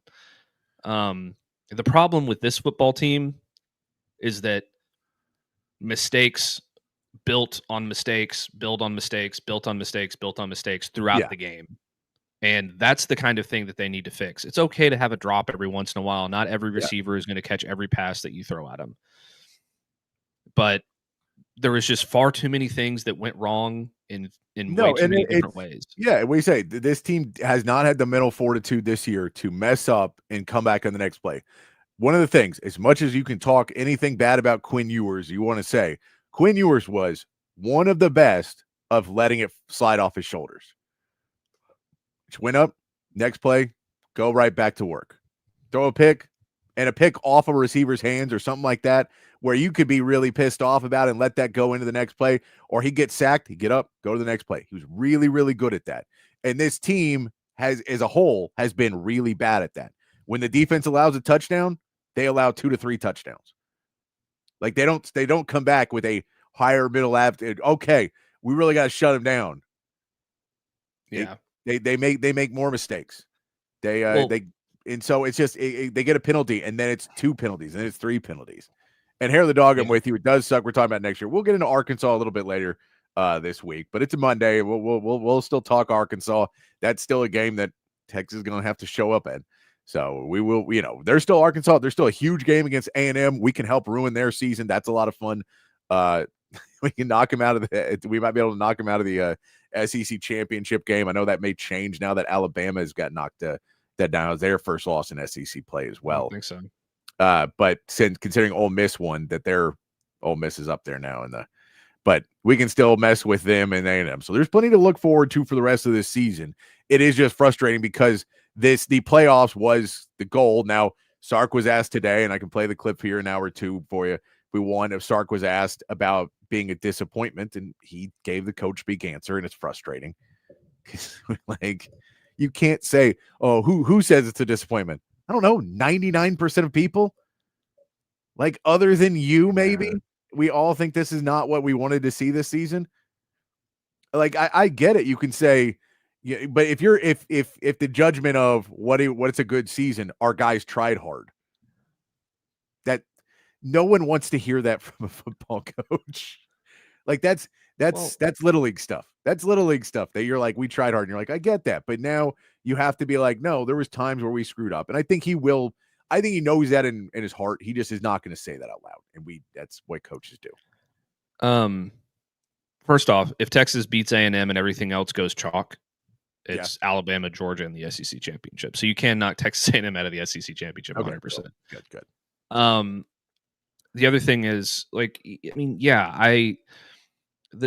his response to that, I wrote an article about his response to that question on Texas Longhorns on SI, and it was a very disingenuous answer in my opinion. Yes. Yeah.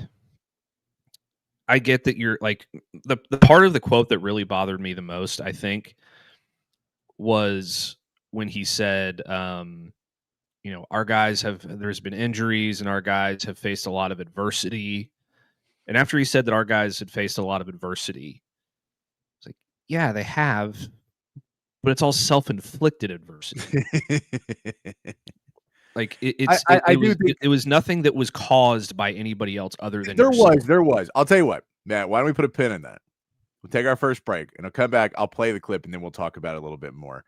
So we'll get into that because it is kind of the feeling of today, and why it's so frustrating is because you go, man, there's just a huge exhale of all the hope going into Georgia after Florida and then coming back and beating Vanderbilt. And you're just like, okay, maybe there's some hope. And then the hope is in the room has been is gone now.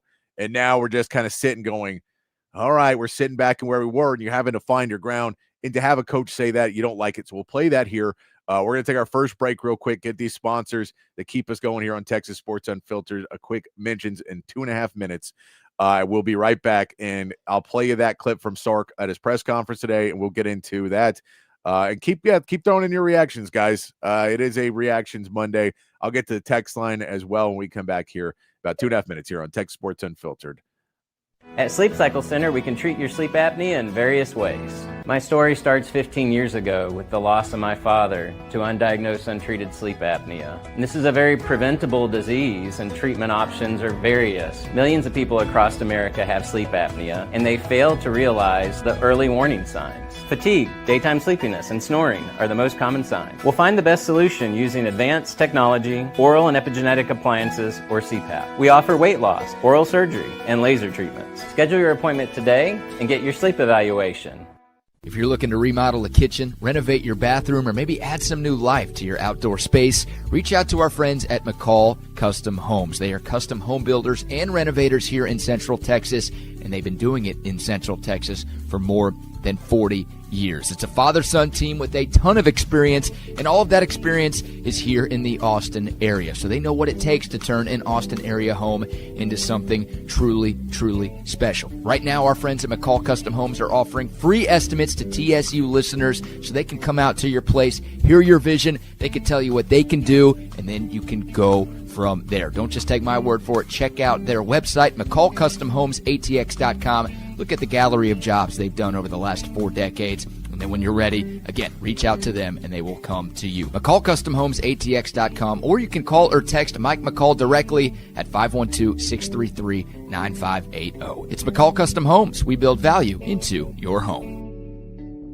Hi, this is Tom McKay, owner of Audiovisual Consultations, and all of us at Audiovisual would like to wish you and your family a happy holiday season. This time of year can get a little hectic, so we want to remind you to relax, enjoy the season with your family and friends, and give us a call at 512-255-8678 for all of your home entertainment needs. This is my favorite time of the year. I love the holidays, the music, the decorations, the presents, the whole darn thing. So this year I'm asking all you listeners to help make this a special holiday for everyone. Smiles are contagious and free, so let's give them away like the government gives away your money. Let's high-five strangers on the street. Hold the door for people behind us. Tip your servers more than they've ever been tipped before. Give to a charity, or hell, give to a bunch of charities. If someone does a good job, tell them they did a good job. Pat someone on the butt. Sing in public places just because it feels good. And as always, hug your kids until they beg you to stop. Watch some games with your friends and make love to your wife or your husband. I know there's some women listening too. You can still give us a call at 512-255-8678 if you'd like to get some cool electronics. But more importantly, have a great holiday season and a fucking awesome next year.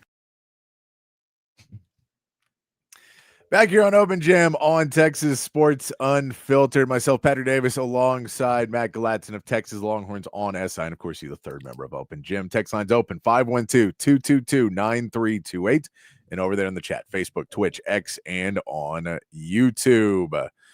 Over there on the text line, my man Chan is throwing out there that he says the play calling was again bland and vanilla after a bye week. He says the Arch did play too well, but yes, he says Sark is too deep in the woods. So agreeing with you there, Matt.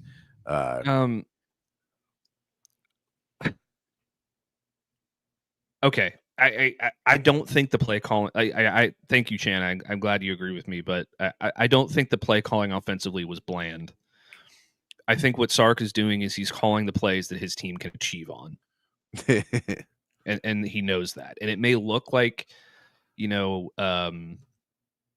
may look like he's just like, oh, he's throwing a screen, deep shot or whatever. But those are the things that his team has been successful at this year, and those are the reason that he's calling it. And he knows that like he can't get too complicated on offense with this team that he has right now. And I think that's why it's the way that it is. So anyway. All right. So we teased it before the break. We'll come back and get to this because this is something that I do think is added frustration on a Monday. When, you see the loss, you see the 21 points, you see the post-game press conference, and Sark maybe not really embracing what the feeling is of Texas fans going, we played well. We were in the game until the onside kick. And not really believing that to be exactly how we all saw the game happening.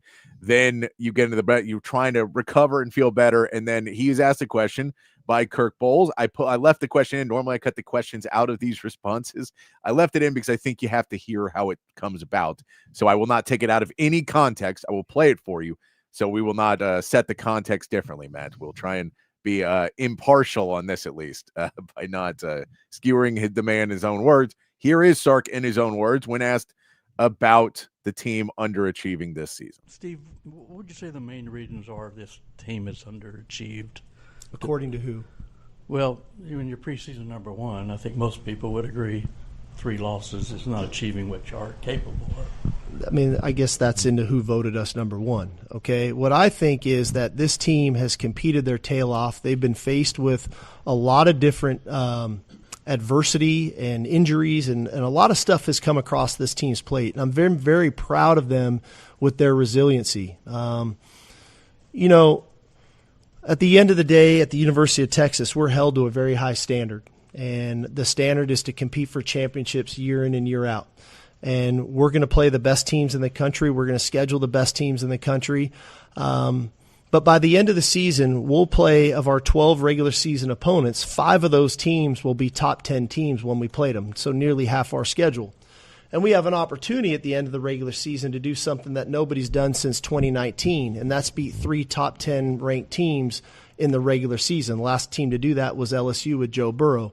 So have we been faced with a pretty difficult schedule? Have we been faced with high expectations? Sure, but that's why we came here. So we'll be okay. So that was Sark's answer. The beginning is what really feels bad, is the underachieved according to who. And then Kirk Bowles with a realistic response. Kirk Bowles sometimes says things that are out of pocket. This was not. You were preseason number 1 ranked team. I suppose you're not supposed to lose 3 games. And when Sark's response is, well, you have to ask the people who voted that. You go, no, because Sark, you didn't come out at the beginning of the season and go, I don't know who's ranking us number 1. I have seen this roster, and man, guys, you were in for a shock. We're not that good. If you would have said that, then we could take it now. But we know that you thought you were a good team. I don't have to say you think you're a preseason number 1. If you're a preseason top 10 team, you don't want to have 3 losses. Yeah. I don't think Sark likes Kirk Bowles very much. No, I get it. Kirk Bowles has talked shit about Sark and every other coach at Texas for the last 35, 40 years. I get why coaches would not like him.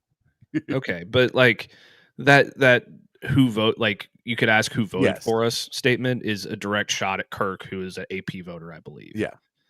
And there's other AP voters in that room, but it was undeserved. I think that's an extremely fair question. There was nothing out of pocket about it, and I think that was an out of pocket response. The rest of his response, in my opinion, was coping to a certain extent. When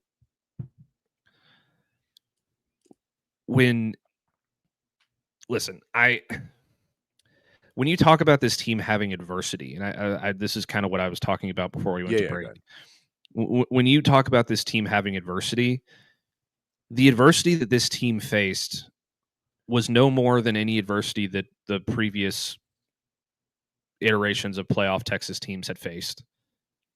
And in terms of like having difficult opponents and having to come from behind in a game or fend off an opponent or dealing with injuries or whatever.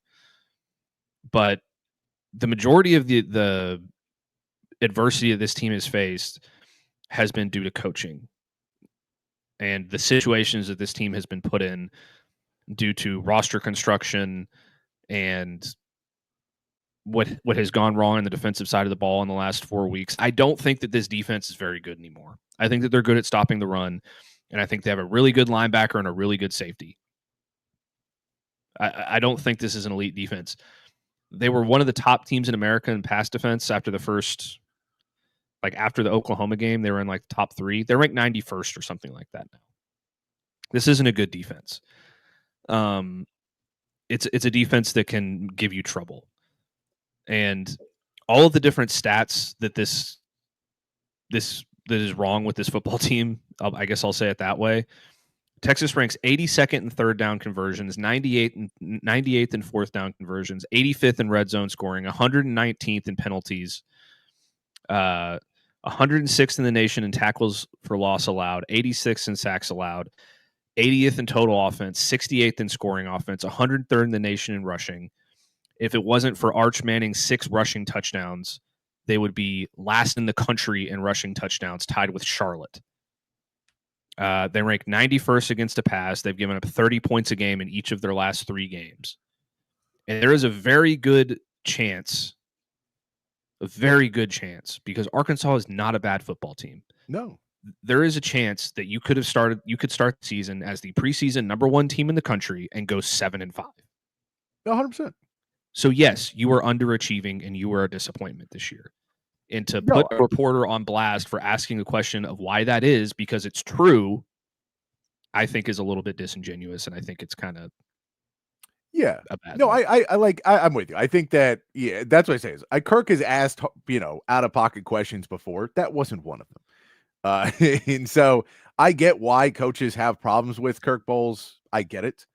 If I was a coach, I probably wouldn't like him very much either. Because I'm not going to appreciate someone who writes for my city who says that me and all my coaches and players are bad people and not winning games, which he wrote tons of crap about Mac Brown too. Kirk Bohls has always been that guy. But that's what, you get paid to do that. Right. So the question he asked today though, is no problem on that. There's no problem with any question there. And I get Sark doesn't really have an answer out of this that he can push. I think he's trying to find the correct way. The adversity thing, I think there was adversity they dealt with that was different than maybe some other stuff. Because the Arch Manning adversity, the adversity of basically being told that you are you lose to Ohio State, and there's so there is mental adversity that I think they dealt with. I think every Texas team will always have to deal with that because there's a rabid fan base and there's 10,000 different websites and radio stations and everybody who talks about them. So it's just that is what you come to Texas. It's not different than any other year. It is what happens at Texas. It's what happens at major schools. Ohio State has the same thing as it. Exactly. The other school, it's not just Texas, but it is something you have to deal with young men who are coming from high school to college, and again, young team. So, and I agree. I think there was lapses in coaching this year. There's things that haven't connected. It feels, though, as if this was just from day one, every single person in that building thought they were at a different place than they were. Mm-hmm. And so they started coaching from the wrong place. The players started training from the wrong place. And no one realized we're not that good yet. We need to start back at the beginning because we didn't play these games and made us to the playoffs the last 2 years. So we need to not train as if we did. We need to train as if we're about to go play in our first games, that we're having a lot of new starters on the offensive line, that we're having a lot of new starters in the wide receiver room. And I think that from the beginning of the season has been it to where when they're at home and things are a bit more controlled, then they're able to play much better. But when you start to get on the road and the noise and everything else, you saw the lack of consistency, the lack of mental focus, and the lack of accountability for this team that has just been there all season long, and especially on the road. And that to me has just felt like the key point. And that's where for me it's so hard, is because I'd love to go, yep, Dwayne Akina, that's the reason we're bad this year. Or, the offensive line. It's just, I think it's 100 things, but I think it's at the end of it, this is a mentally not tough enough team. I don't want to say mentally weak, but they're just not mentally tough enough to walk into an opposing team stadium, be told that you suck and we hope you die, and yell in your ear and throw and then have a bad play and bounce back and prove them wrong. They're just not that team right now. And how do you fix that in off season is the $1 million question. And when I say $1 million, is how much Sark's getting paid. That's your question to figure it out. Because I believe you should probably get someone else to handle play calling, because it does feel like maybe that is something that the head coach is going to have to deal with to take on your personality, and you need to be able to put that across the entire team. So I'm fine. If you got to give up play calling to get so you can fix these other problems, I'm not saying the play calling is bad. I'm saying you need to be able to fix other problems, because this team is just not mentally tough enough right now to go on the road. And you were last season. So you've done it before. Like, there was something last year where you were able to go on the road and be good. And this season is just not there. That to me has kind of been the biggest push. But Sark can't walk out in a press conference and they go, "You've underachieved." And he goes, "Well, yeah. Have you seen these little pansies? Oh, man, they start crying at anything." He can't quite say that either. So I think I agree with you. It was a bad answer. We've seen Sark do this a few times in his career. We've seen tons of coaches do this, that when you get your back up against the wall, I'll give him credit. He hasn't had a Brian Kelly freakout moment yet this season. I don't think he ever will either. But at the end of the day, I'm with you. That one, when I heard it this morning, rubbed me the wrong way as well. You don't want to hear that you underperformed. According to who? Everyone. You even said later in the same answer, the goal at Texas is always to play for championships. So when you say that to you in that phrase, you just said who it's an underperformance to you, knowing that you're supposed to be playing for a championship and you were still in that hunt until you lost that game. That's why. Yeah. I agree with you. I think you're 100% right. I want to answer this question real quick. Mm-hmm. I agree that the coaches aren't the ones out there dropping balls or letting the offensive line get through and hit arch. But the coaching of those players has not been good enough to make them adequate in those situations.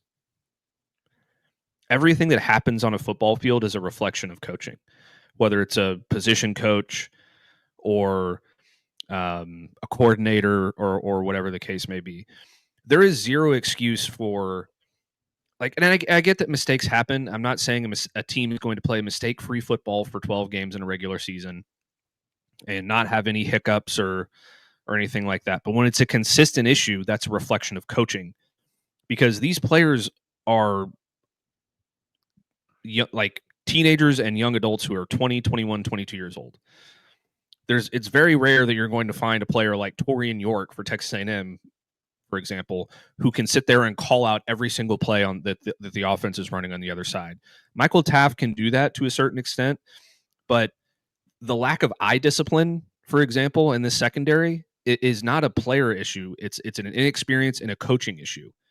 You need to teach your guys where their eyes are supposed to be and the assignments that they're supposed to take, so that there are not busted coverages again and again and again over 4 weeks. Yeah. Like, there is an example of a play, and I'll do a film review at some point this week, probably tomorrow. But there is an example of a play where I think Zachariah Branch goes in motion and goes to the inside. And then Michael Taft and whichever corner is in at the time, I can't remember off the top of my head, both of their eyes go to the tight end, Oscar Delp.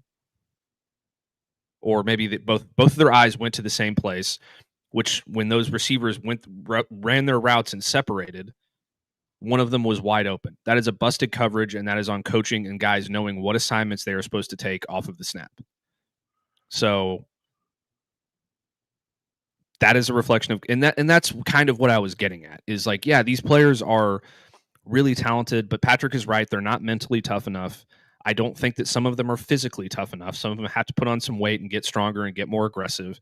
And I think that there is way too many mistakes that this team is making that the coaches are getting excuses for right now, based on the fact that they're like, well, this is a young team. Yeah, but Michael Taft is a fifth-year senior, and he's one of the smartest players in college football, and he got it wrong.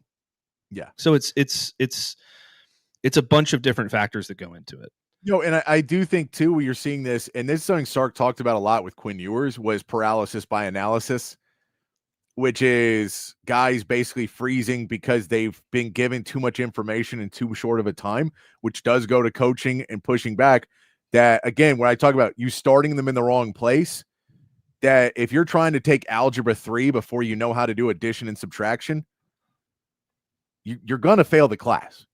And it feels like there's times that on the offensive line that if teams were just coming at that offensive line without really complex strategies, they're pretty good at defending. That's when we saw them protect Arch. And then anytime you got a defensive-minded coach who really want to throw some weird things at you, no idea what to do because they're just trying to think too much. And that's when you would literally see players stand up and touch no one. And you go, well, that's you literally not being able to comprehend what is happening to a point where you're completely frozen.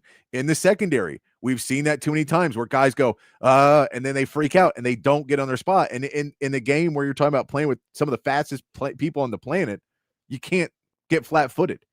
And they're flat-footed too often and picking the wrong assignments and guessing wrong. And that's just starting too far ahead for what this team was coming in. And I'm with you here, the dog. Part of that is roster construction. Part of that is scouting and recruiting. And part of that is coaching. All of those things go onto the coaching staff, though, because the players are not doing any of that. So that all does fall into it. Like Sark doesn't get half credit for not coaching the team well enough because he didn't pick the right players to be on the team. You don't get half credit for that. So I'm with you. I'm with you here, the dog, that it is frustrating because it is, at the end of the day, if you call a perfect play, the guy's wide open, Arch delivers the ball and he drops it. There's a certain amount of that where you just go, dude, I can't coach you to do that, but I can put you in a better position on first, second, third down. Like Trey Wisner even had a really boneheaded play in this game where he gets hit for a run and then tries to circle it back and ends up losing 8 yards. Yeah. Because he's and while he's being tackled, he keeps going, he keeps letting him push it back and it kills the drive.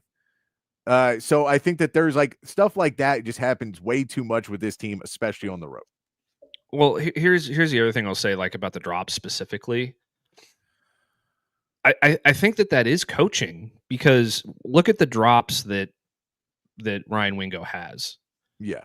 For example, the one on the deep ball, he's diving for it and it's a really tough catch. I'll live with that one. That's fine. But when you're trying to catch the ball and trap it to your body instead of catch it with your hands, or you're turning upfield to do something with the ball before you have it secured in your hands, that's coaching. Yep. You need to coach your player not to do those things. Yeah. And Chris Jackson is an amazing wide receivers coach. I'm just saying, there was too many examples of all of these different things going wrong this season that the coaching staff is getting too much of a pass for. And Woodcrest, the film review will be on Open Gym in hour 2 tomorrow, probably. But it'll be here on this show.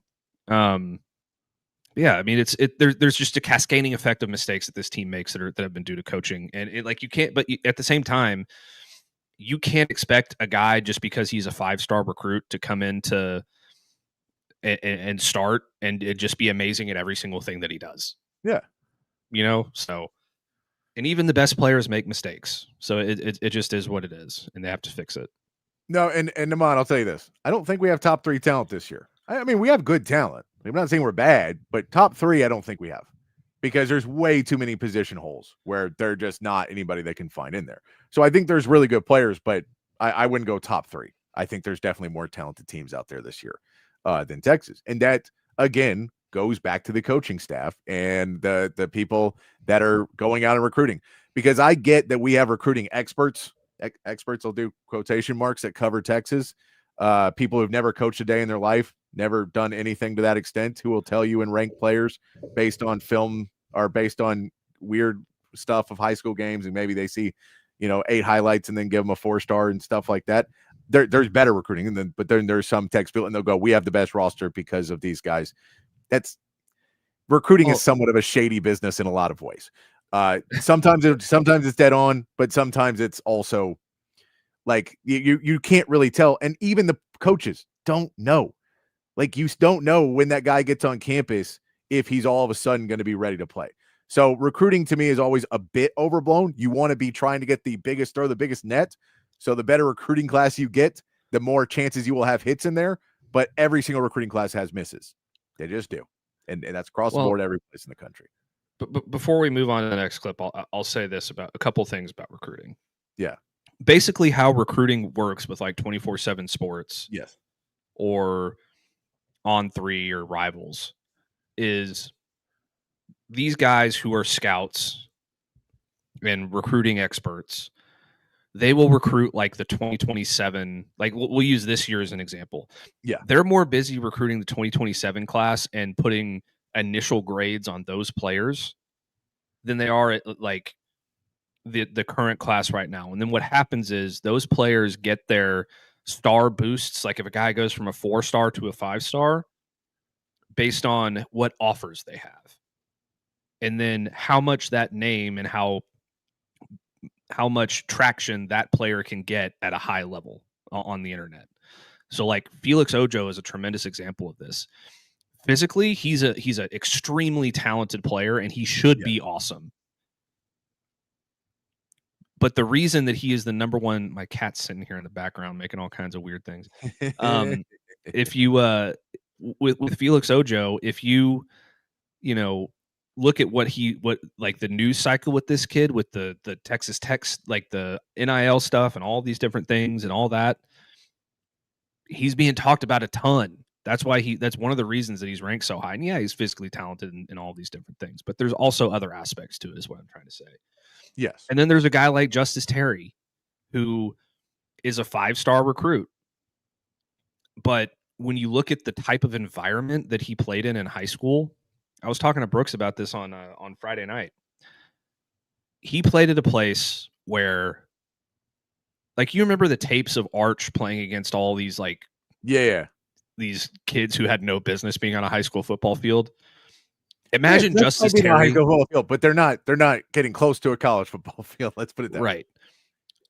Imagine Justice Terry going up against that same kind of competition. And the only thing that he has taught his entire high school career is go get that quarterback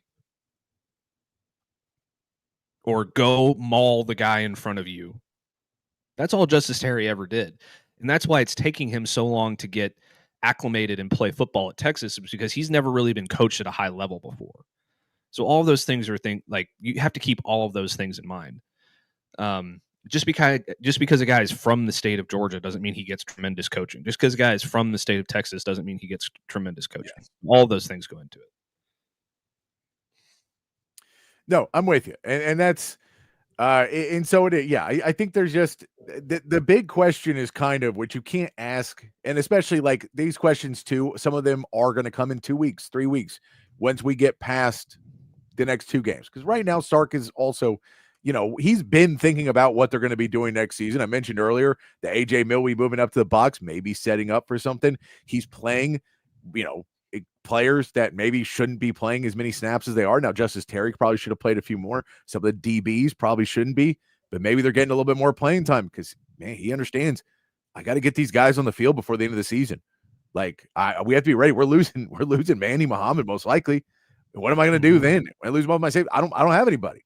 We saw what happened this year when I wasn't ready for the change. So we might be seeing that more.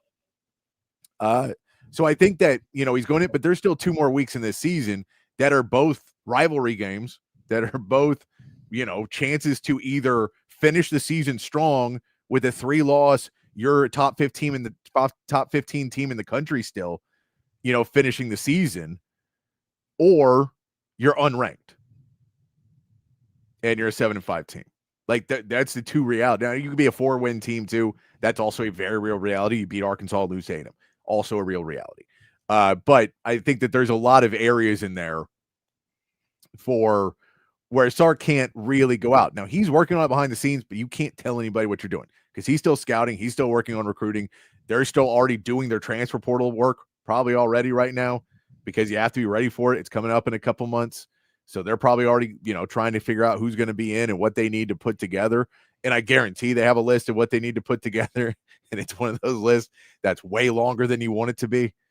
And you're like, well, can we get 6 left tackles, 14 right guard? Like, no, all right. But I mean, it's when we look at everything there is a point of what Texas brought in doesn't necessarily work with the coaching.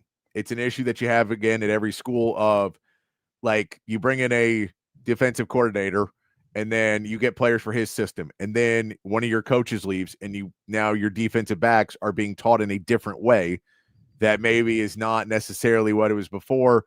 And so again, you maybe start too far into the process because Dwayne Aquina doesn't know where these guys are from. He literally just walks in and then they go, all right, start coaching up your players. And clearly the younger guys weren't ready. Is that fully on him? Not fully. I think some of it falls on PK and Johnny Nansen for not letting Aquina know enough of where this, like, hey, by the way, half of these guys have no clue what's happening. Like none. So you can't coach Manny Muhammad and Michael Taft the same way you're going to coach these guys from day one. Because some of these guys we didn't coach them much. Like we have not really coached them much at all. I think that was, possibly, I don't know, because I'm not in those rooms. But at a certain point this season, that should have been addressed and gone back and started to get fixed. And it just doesn't feel like it ever got fixed. It feels like a lot of these problems are things that don't feel like they have in-season fixes, or at least Sark doesn't believe they have in-season fixes because they're trying to put Band-Aids on things and trying to tape it up and glue it over so you can get through the season, which works against a lot of teams, but not when you go to Georgia. And not if you were to go to Alabama, or not when, maybe not against A&M, maybe not against some of these bigger teams. Those fixes are going to come right back off. And Kirby Smart knows that. Kirby Smart was a guy who can walk in and go, I know every one of your weaknesses and we're going to go after them. Yep. You know what I saw last week? You know what I saw against Vanderbilt 2 weeks ago? You had your onside kick unit on and you still couldn't return it or cover an onside kick. So why wouldn't we do it? Why wouldn't we try it? We're first of all, we're stopping you every chance we get. Like, and if we get this, it's over. So I think that there's that world of they're just the boat's been losing water all season, and they just keep patching the boat, and it's still taking on water. And in the off season, you have to go figure it out. Yeah, and this Georgia staff is extremely good, or has been extremely good for a really long time at figuring out your weaknesses and exploiting them. And here's an example. Texas has really bad eye discipline in the secondary. They have a really young corner on the boundary, no matter who's in there. I mean, Jalen Gilbo is not that good of a player, but we're going to attack that side of the field because they can't stop anybody. Yeah. So what did they do on that fourth and short? They never go for it on fourth down. They never go for it on fourth down, ever. Like when there is a field goal that is capable of being made, they do not go for it. So why are you falling for Brooks called it a banana and a tailpipe? Why are you falling for the banana and the tailpipe when they're doing a hard count on fourth down and Colin Simmons jumps? That's coaching. Why? Like we know you have bad eye discipline, so we're going to run this crazy, go up, show power, then bring a guy in motion and dump it off to him in the flat because we know that your secondary's eyes are not going to be in the right place, and we're going to get you on the flat. All those different things. So, props to Georgia. They're the best coach team in the country outside of maybe Ohio State. Yeah, it sucks we had to play both of them this year, but that's also the other part of, in the quote, well, we have a chance to have 3 top 10 wins. Like, that's cool, but you have to be able to win the ones you're supposed to win. Because once again, if you had that and you didn't lose to Florida, you're still in the playoffs. Yeah. So I get you're maybe looking at this in Sark's mind going, well, yeah, we lost to Georgia and we lost to Ohio State. And like, that's fine. You just couldn't have lost to Florida, and you did. And once you did that, you lost your lose to Georgia pass that you had. That mulligan is gone now. And so that's why it's frustrating. It's like, that's the disappointment of the season was we were disappointed at Florida, and you got us to believe that you could come back and beat Georgia and A&M. And that's why we were, back on your side again. But the reality is it's frustrating to have the disappointing season at the end of it all. I think as far as we look at that game and what Texas has to do moving forward, there's a lot more unanswered questions than answered ones.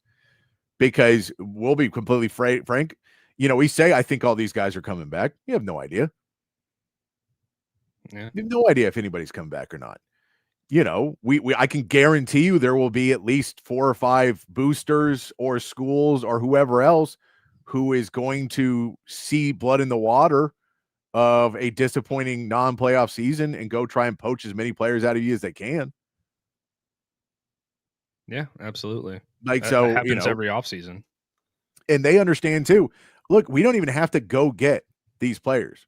If we make Texas pay them more money, then they can't go get somebody else. And again, not a problem just Texas deals with. This is the gamesmanship of college football now. Go try and get all the best players to get in the portal and get them a raise. The same thing's happening with Lane Kiffin right now in Florida. Hey, go call up 16 different coaches. And even if they don't, they're going to have to pay this guy an extra $2 million. Helps us out. $2 million we ain't fighting with. So I think that I don't know. It's been rough. It's a disappointing way to kind of stop your season a couple weeks before the end of it. There's still a couple more weeks, though. We will get into Arkansas more as we get further into the week, into Wednesday and Thursday and Friday, and start to break down that Arkansas game a little bit more. I think tomorrow Matt is going to bring back his all 22. We didn't want to get into it today. They gave Lane a deadline. The deadline is somewhat real, but yeah, they want him to sign a contract extension. There's things that have to get done. And if he's going to leave, they don't want to get screwed. And quite personally, Lane has screwed over multiple people in his career. I don't think he's that guy anymore, but he's done it. So they have all the reasons to believe that Lane Kiffin would take a Florida job after a playoff loss and leave them after the transfer portal and just walk away. I don't think Lane's that guy anymore, but no. They could believe it. Their track record would say he is. Well, James Franklin just got hired at Virginia Tech, so that's cool. So that's one less job on the market for Lane Kiffin to take. He was never. I'm kidding. He's never taken that job. But here's the thing about the Ole Miss job, just real quick. Even if Lane stays, I think the most of that staff is gone anyway. So I don't like. The more I think about it, the more I'm like, he should leave. And I would hate it, and I would cry probably because I'd be really upset. But Charlie Weiss Jr. is going to be gone. Joe Judge is going to go back to the NFL. That whole offensive staff is going to get gutted, even if he stays. So they may just be up shit creek. I don't know. No, I mean, look, I'll say this. If he enjoys being at Ole Miss, he should stay at Ole Miss because, good Lord, he could go have a 4-loss season next year, and they'd be like, Lane, you're such a good coach. And if he goes to Florida or LSU and has 1 3-loss season, what a terrible hire we've made. I knew Lane Kiffin was always overrated. So I like personally, I'd be fine. So I think he has just as good a shot to win a title at Ole Miss as he does at either of the other places. I mean, LSU probably has a better one, but I don't know if Florida does anymore. That seems like that one just seems like more of a dumpster fire right now than LSU does. Florida, yeah. But that one. And yeah, a shame. I think the Gamecocks have been looking for a new coach for a while. By the way, I was sitting there talking to an Aggie and, they're down and they're just getting killed. I'm like, it's really frustrating for me knowing you guys are going to win. Like at halftime being like, I know you guys are going to win this game. And I was like, you're probably going to win 31-30. It's going to be annoying, but you guys are going to win because that South Carolina has been awful this year and you guys have been really good. So I'm just going to say, I know you're winning. And that's what's frustrating to me. It's because there's like my team, I can't say that we would be able to have that comeback. No. Shane Beamer is a clown. is an absolute, like, he deserves to get fired after that game. He does. There was also, I think it was like the end of the first half, he missed a timeout in one where they like let 6 seconds run off the clock to that effect or something, and you're just watching going, dude, are you not paying attention to the game right now? You have 3 timeouts with 21 seconds and you let it roll down like 13. Why? Yeah. What are you doing?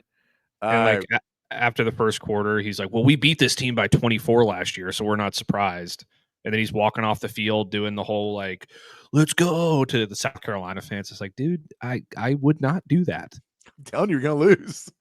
Like, I mean, I thought that game was over. And then Texas A&M came down and scored that first touchdown that they scored in the third quarter. I was like, oh boy, you thought it was over. Way too easy. I told you at halftime, because I was like, look, if South Carolina would have scored in the second half, I would have thought South Carolina would have won. But I'm like, at halftime, Mike Elko is going to walk in that locker room. He is going to rip them a new asshole. Shane Beamer's going to walk in and hand out the game ball, and A&M's going to kill him in the second half. I just thought that 27 was too much. Like, I thought that they'd make it a game, but I was like, that might just be a little bit too much. I get the turnovers are a big part, but this is always the rule. If the bad team can put up 31 points and 30 points and a half, you can put up 30 points and a half. Yeah, that's true. And that's the concept. If the good team can always equal the bad team. Once we get starting to go like, well, now we're 3 quarters and you have to do it in a fourth, then it becomes harder to do the math. But yeah, no, overall, yeah, the missed field goals from A&M in the first half, the turnovers, I mean, it was brutal in that first half. And it was fun to watch as a Longhorn, but knowing that they were going to win the game still was frustrating. The only thing that I could think of during that entire first half was, I guess the November Aggies just got stuck in the airport government shutdown thing. And, they're just a little late to the party, but, credit to them. They bounced back. I'm starting to wonder if that team is just unkillable. Oh, no, Texas is going to beat them. But other than that, they're going to lose. They're going to lose. Texas is going to beat them. They're not playing for an SEC championship. They're getting knocked out in the first game they play in the playoffs. They've just won a game. They've won games in every way, shape, and form you could possibly have to win a football game. It reminds me of like that game and some of the other games that they've won remind me of like that Auburn team that just like was the team of destiny. They ended up losing in the national championship, I think. Yeah. But they just like everything just went their way at the right moments. Yeah. No, I also was like, how they're going to win this is because every Longhorn and everybody's turning that game on now. And the first thing I feel like, I'm going to watch A&M get killed. I'm like, you guys don't. I had to go to a different event. And so I was like, you know what? I believe it half. And then my cell phone service wasn't working. I'm like, I guarantee you, I get back in my car. I turn my car on and I had it on the radio station that plays the Aggies. I'm like, and the Aggies win. It's like, yeah, shocking. Also, it was almost the most Aggie thing that ever happened in history when they posted a picture of the national championship trophy when they were losing 17-3. That is. And it was like, you just ruined your season. But they were able to bounce back from it. It's solid work right there. I'll tell you what, let's take our second break real quick, Matt. We'll come back. I want to talk a little bit about the Cowboys before the game tonight because the Cowboys are playing Monday Night Football. It is the beginning of the second half of their season after their bye week. We will see if this is a team that we think can do anything. I'm curious where we get there. Maybe mention about the Texans somehow almost losing another game. That's what I'll say there. But they're back to 500. And we didn't do well in our picks again this week, but guess who's leading in the picks right now, Matt? Well, probably you. I think I was 0-6 probably. Yeah, I was 2-4, so I'm right back in there. We missed all of our college picks. We picked the right teams, but the wrong spreads in our college games is what killed us. All right, why don't we take our second break real quick? We're going to take that. We'll come back, hit the NFL for a little bit. If you guys got any parting words on a Monday you want to say about this Texas team and the game against Georgia, or how you're feeling on a Monday, we get you. Throw those in the chat. We'll try and get to everybody before we get out of here. But we'll be back in about 2.5 minutes start wrapping up the show here on a Monday edition of Open Gym on Texas Sports Unfiltered. Hi, I'm Hayden Covert. Welcome to Covert Buick GMC of Bee Cave, your home in the Hill Country for new and pre-owned Buick and GMC vehicles. With beautiful inventory arriving daily, including the GMC Yukon, Sierra 1500, and Buick Enclave, you'll be certain to find the perfect vehicle at an incredible deal. Our service department is also open for all your vehicle maintenance needs. Visit us today for a test drive. Covert, born and raised in Austin. We are professional grade. Altstadt Beer, the best beer that you can find all throughout the great state of Texas. Y'all know I've been a fan of Altstadt for years now, and if you try it, I think you will be too. If you've already tried it, you know exactly what I am talking about. Altstadt is brewed locally in Fredericksburg, but available all over the state of Texas. So if you're tuned in Austin, San Antonio, Dallas, Houston, it does not matter. You can find Altstadt at a local grocery store or liquor store. They've got a bunch of different brews, something for every beer drinker out there. The lager, the Kolsch, those are their two flagship beers, both award winners. They are fantastic. The Altstadt Light sacrifices on calories but does not sacrifice on the taste. They've got a great pills, tons of great seasonals as well. I'm telling you, one sip and you won't go back to the other beers you've been drinking in the past. It is the official beer of BK. It should be the official beer of you as well. It's Altstadt Beer. No impurities, no regrets. Hey y'all, I'm Camille McKay. And I'm Tom McKay, owner of Audiovisual Consultations. The old man and I are here to give you your summer weather forecast. It's hot. That's right, kid. Which means it's time for pool parties, grilling burgers, and taking a beach vacation, right? Well, I don't know about a vacation, but Audiovisual brings more heat than any tropical destination. It was worth a shot. I'll settle for some outdoor speakers. You know, Audiovisual can do a lot more than that. We provide outdoor video screens, audio systems, landscape lighting, even solar shades for your patio to keep the Texas heat at bay. Well, I'm sold. Let's wrap this up. I'm ready to lounge on a floaty and listen to some smooth jazz. Well, that sounds wonderful, but some smooth reggae is the way to go this summer. Good thing we can listen to both with the Sonos sound system. I call dibs on the floaty, though. Peace out. Kid, wait a second. Give us a call at 512-255-8678 or visit us at avconsultations.com. That's 512-255-8678. Back here on Open Gym on Texas Sports Unfiltered. Myself, Patrick Davis, alongside Matt Galatzan of Texas Longhorns on SI. Wrapping the show up on a Monday. If you got any more comments you want to throw in there about the Texas game, please throw those in and enjoy. Joe says Gamecocks ruined our hate watch. Yeah, that was some people want to hate watch the Aggies, and then I could have told you. Watch the first half. The first half was a lot of fun to watch. The first half was just enjoyable, good football. Watching the Aggies get killed, and then you just walked away from the game. Shout out Home Slice Pizza. I know they don't sponsor us, but they did a tribute to my buddy who had passed away. He used to be a kids performer at points, and they did a tribute to him at their festival this weekend. So I went and said hi to them, and then went over and checked that out. But shout that out for supporting Big Don there. It was a cool thing to see this weekend. Let's talk about the NFL for a second, Matt. We do have Monday Night Football tonight. YouTube TV, by the way, getting it done on a Friday night. Round of applause for everybody involved for finally getting that one done. And so we can watch all of our sports again on YouTube TV and watch Monday Night Football tonight. A underwhelming matchup, Matt, of the Cowboys taking on the Raiders. This is a 3-5-1 Cowboys team with a 2-7 Raiders team, a 5-win matchup happening here in November. Not necessarily what you want to see. The question is, now with Quinnen Williams added to a defensive tackle lineup. First of all, I'm curious the snap counts. We'll have to look at that tomorrow, the snap counts for the defensive tackles. Because you're paying three guys $20 million, right? Yeah. I'm curious the snap counts of all three of those guys, how you use them. If Overshawn's back, how does he look? Could be a lot of fun to watch tonight for this Dallas team. The real question is, does Ashton Janty have his welcome to the NFL 300-yard game tonight against the Cowboys? Or have they, with Logan and with Logan Wilson and with Quinnen Williams being added and maybe a week off, Do you think that they actually can slow down a Raiders offense that has looked pretty bad all season? No, I don't. No. You're Ashton Janty, how many yards? 275 and 6 touchdowns.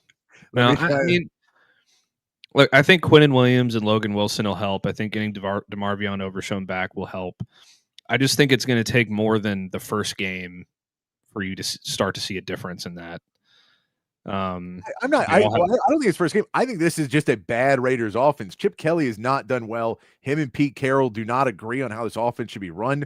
So there has just been problems all season kind of in this offense. Geno Smith has been playing really bad football since coming over. So that it's more on the fact of I don't really have any faith. I get that the Panthers carved them up, but the Panthers have been better this season. The Panthers are what, a half game out from the NFC South champion right now because the Bucs lost a couple times. Yeah. Here's the thing though. It's not that, like, I get that the Raiders have a bad offense, but the Bears scored 31 on them. The Packers scored 40 and they could barely score the last couple weeks. The Jets put up 3 scores. The Panthers scored 30. The Broncos, who have been up and down, scored 44. The Cardinals scored 27. It's like, I just think that it doesn't matter who you play on offense. Your defense is just going to get carved up like a Thanksgiving turkey. All right, the player prop on Ashton Janty, 65.5 rushing yards. Over. Until the Cowboys prove to me that they can be a competent defense, even with the new additions, I'm just going to guess that they're going to suck until they prove me otherwise. Okay. All right. Do you think the offense starts to rebound a little bit against this, or does Max Crosby get his day against in this game? I do think the offense bounces back. I think that they're still a really talented team offensively. And I think they're going to win. I don't know. It's the defense is like when you have a friend who does nothing but disappoint you constantly all the time, and then he just walks into your house one day. He goes, "Hey, I went to this class and I got some help from this guy, from a couple people. I'm going to be better now. I promise." It's like, okay, well, you got to prove it to me first. Yeah. Done with. Hey, look, it's a fun week for Texas teams, though. We get a Monday night football game with the Cowboys. We get a Thursday night football game with the Texans. The Texans did get another win, bounce back to 500. They're now 5-5 on the season. They had to have a comeback again. It was 3-0 at half by the Titans. They had that comeback. Davis Mills still playing quarterback while CJ Stroud is out. So Davis Mills is able to lead them to another victory, getting back to 5-5. Now you have a Thursday night game. Find it hard to believe CJ Stroud gets cleared on a Thursday night if he wasn't playing on Sunday. But who knows how close he's actually is to coming back. But at the end of the day, we do know Thursday nights are screwy, and the Bills have been bad against bad teams. So fingers crossed, guys. And fingers crossed for the Cowboys tonight. I do. I think it's an interesting world of where the Cowboys are at right now. They're trying to get some things going. It's in Oakland, it's in Vegas. It's not in Oakland. It's in Vegas. So it'll be an interesting watch, I think, at least for a little bit tonight. We did see the Dolphins get another win this weekend. Coach of the year, 4-7. Dolphins moving on. Mike McDaniel keeping his job, looking good. And then the Eagles now have become a really interesting team to me because now their defense has it figured out, but their offense is still complete garbage, which is not hugely surprising because they didn't lose their defensive coordinator. They lost because Vic Fangio's still there at defense. So he's a good defensive coordinator. So he's got this defense starting to click now, but their offense is not. But they beat the Lions 16-9.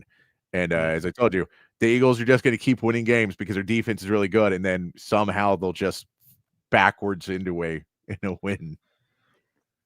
Yeah. God, I hate the Eagles, man. I hate them so much. They just keep winning, and it bothers me. But you know what really saved that for me? The Chiefs lost again. the Chiefs did lose again. They are going to not most likely have that division they unlocked that they've had for such a long time. It feels like that is an end. The Rams also get a win against the Seahawks in a really big game. Matt Stafford, what did he do? Nothing. Threw a couple touchdowns. Just his most overrated quarterback of all time, Matt Stafford. First ballot Hall of Famer. 130 yards, man. What terrible God. I think we should bench him. All right, let's get to our meathead of the day, which this is an argument that I've now started to hear on the flip of. We did see in the Browns game, Dylan Gabriel goes down with an injury. And who do they have to put in the game? They got to put in Shedeur Sanders. And what did Shedeur Sanders do in that game? He was 4 of 16 for 47 yards and a pick. Took 2 sacks.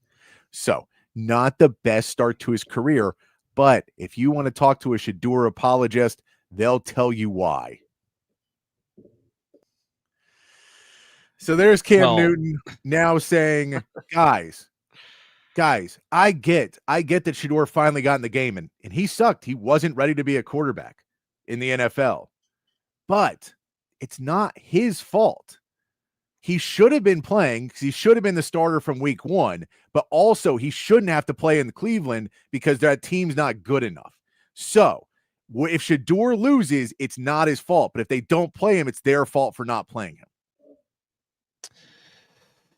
Man, 6 to 12 reps in practice, I think, really would have helped out Shedeur a lot in that football game. I'll tell you what, Patrick. I think it would have 6 to 12 reps. I mean, they understood. And you're like, I just love that all of them can't grasp a concept that you're like, clearly something is happening with his attitude. Clearly. Because this doesn't happen anywhere else that you draft a rookie and then refuse to play him. And just go, no. Every report is this guy has a terrible attitude. He doesn't want to work. He doesn't want to do anything. He wants to do things his way. He is not a team player. He does not care about any other player on this field. And that's like every report you hear. And you're like, he seems like he's a nice guy off the field and everything else, but he was raised in a way that you are the greatest. God's gift to earth is Shedeur Sanders, and you are the greatest quarterback in the history of all time. And if anyone tells you differently, they're wrong. And he walks around like that, not understanding, dude, you're going to be out of the league in 2 years. Because no one's going to bring you in. When you told Baltimore, I don't want to be a backup, you're not a starter. Like, who's taking you as a starter? Who? No one. The Saints don't want you. That's a problem. When the teams that don't have quarterbacks don't want you, it's a problem. Yeah. There was, doing a little quick math in my head here, somewhere around 150 picks, give or take, before Shedeur got drafted. Hey, you know who else got to play before Shedeur Sanders? Quinn Ewers. Because he's a better quarterback.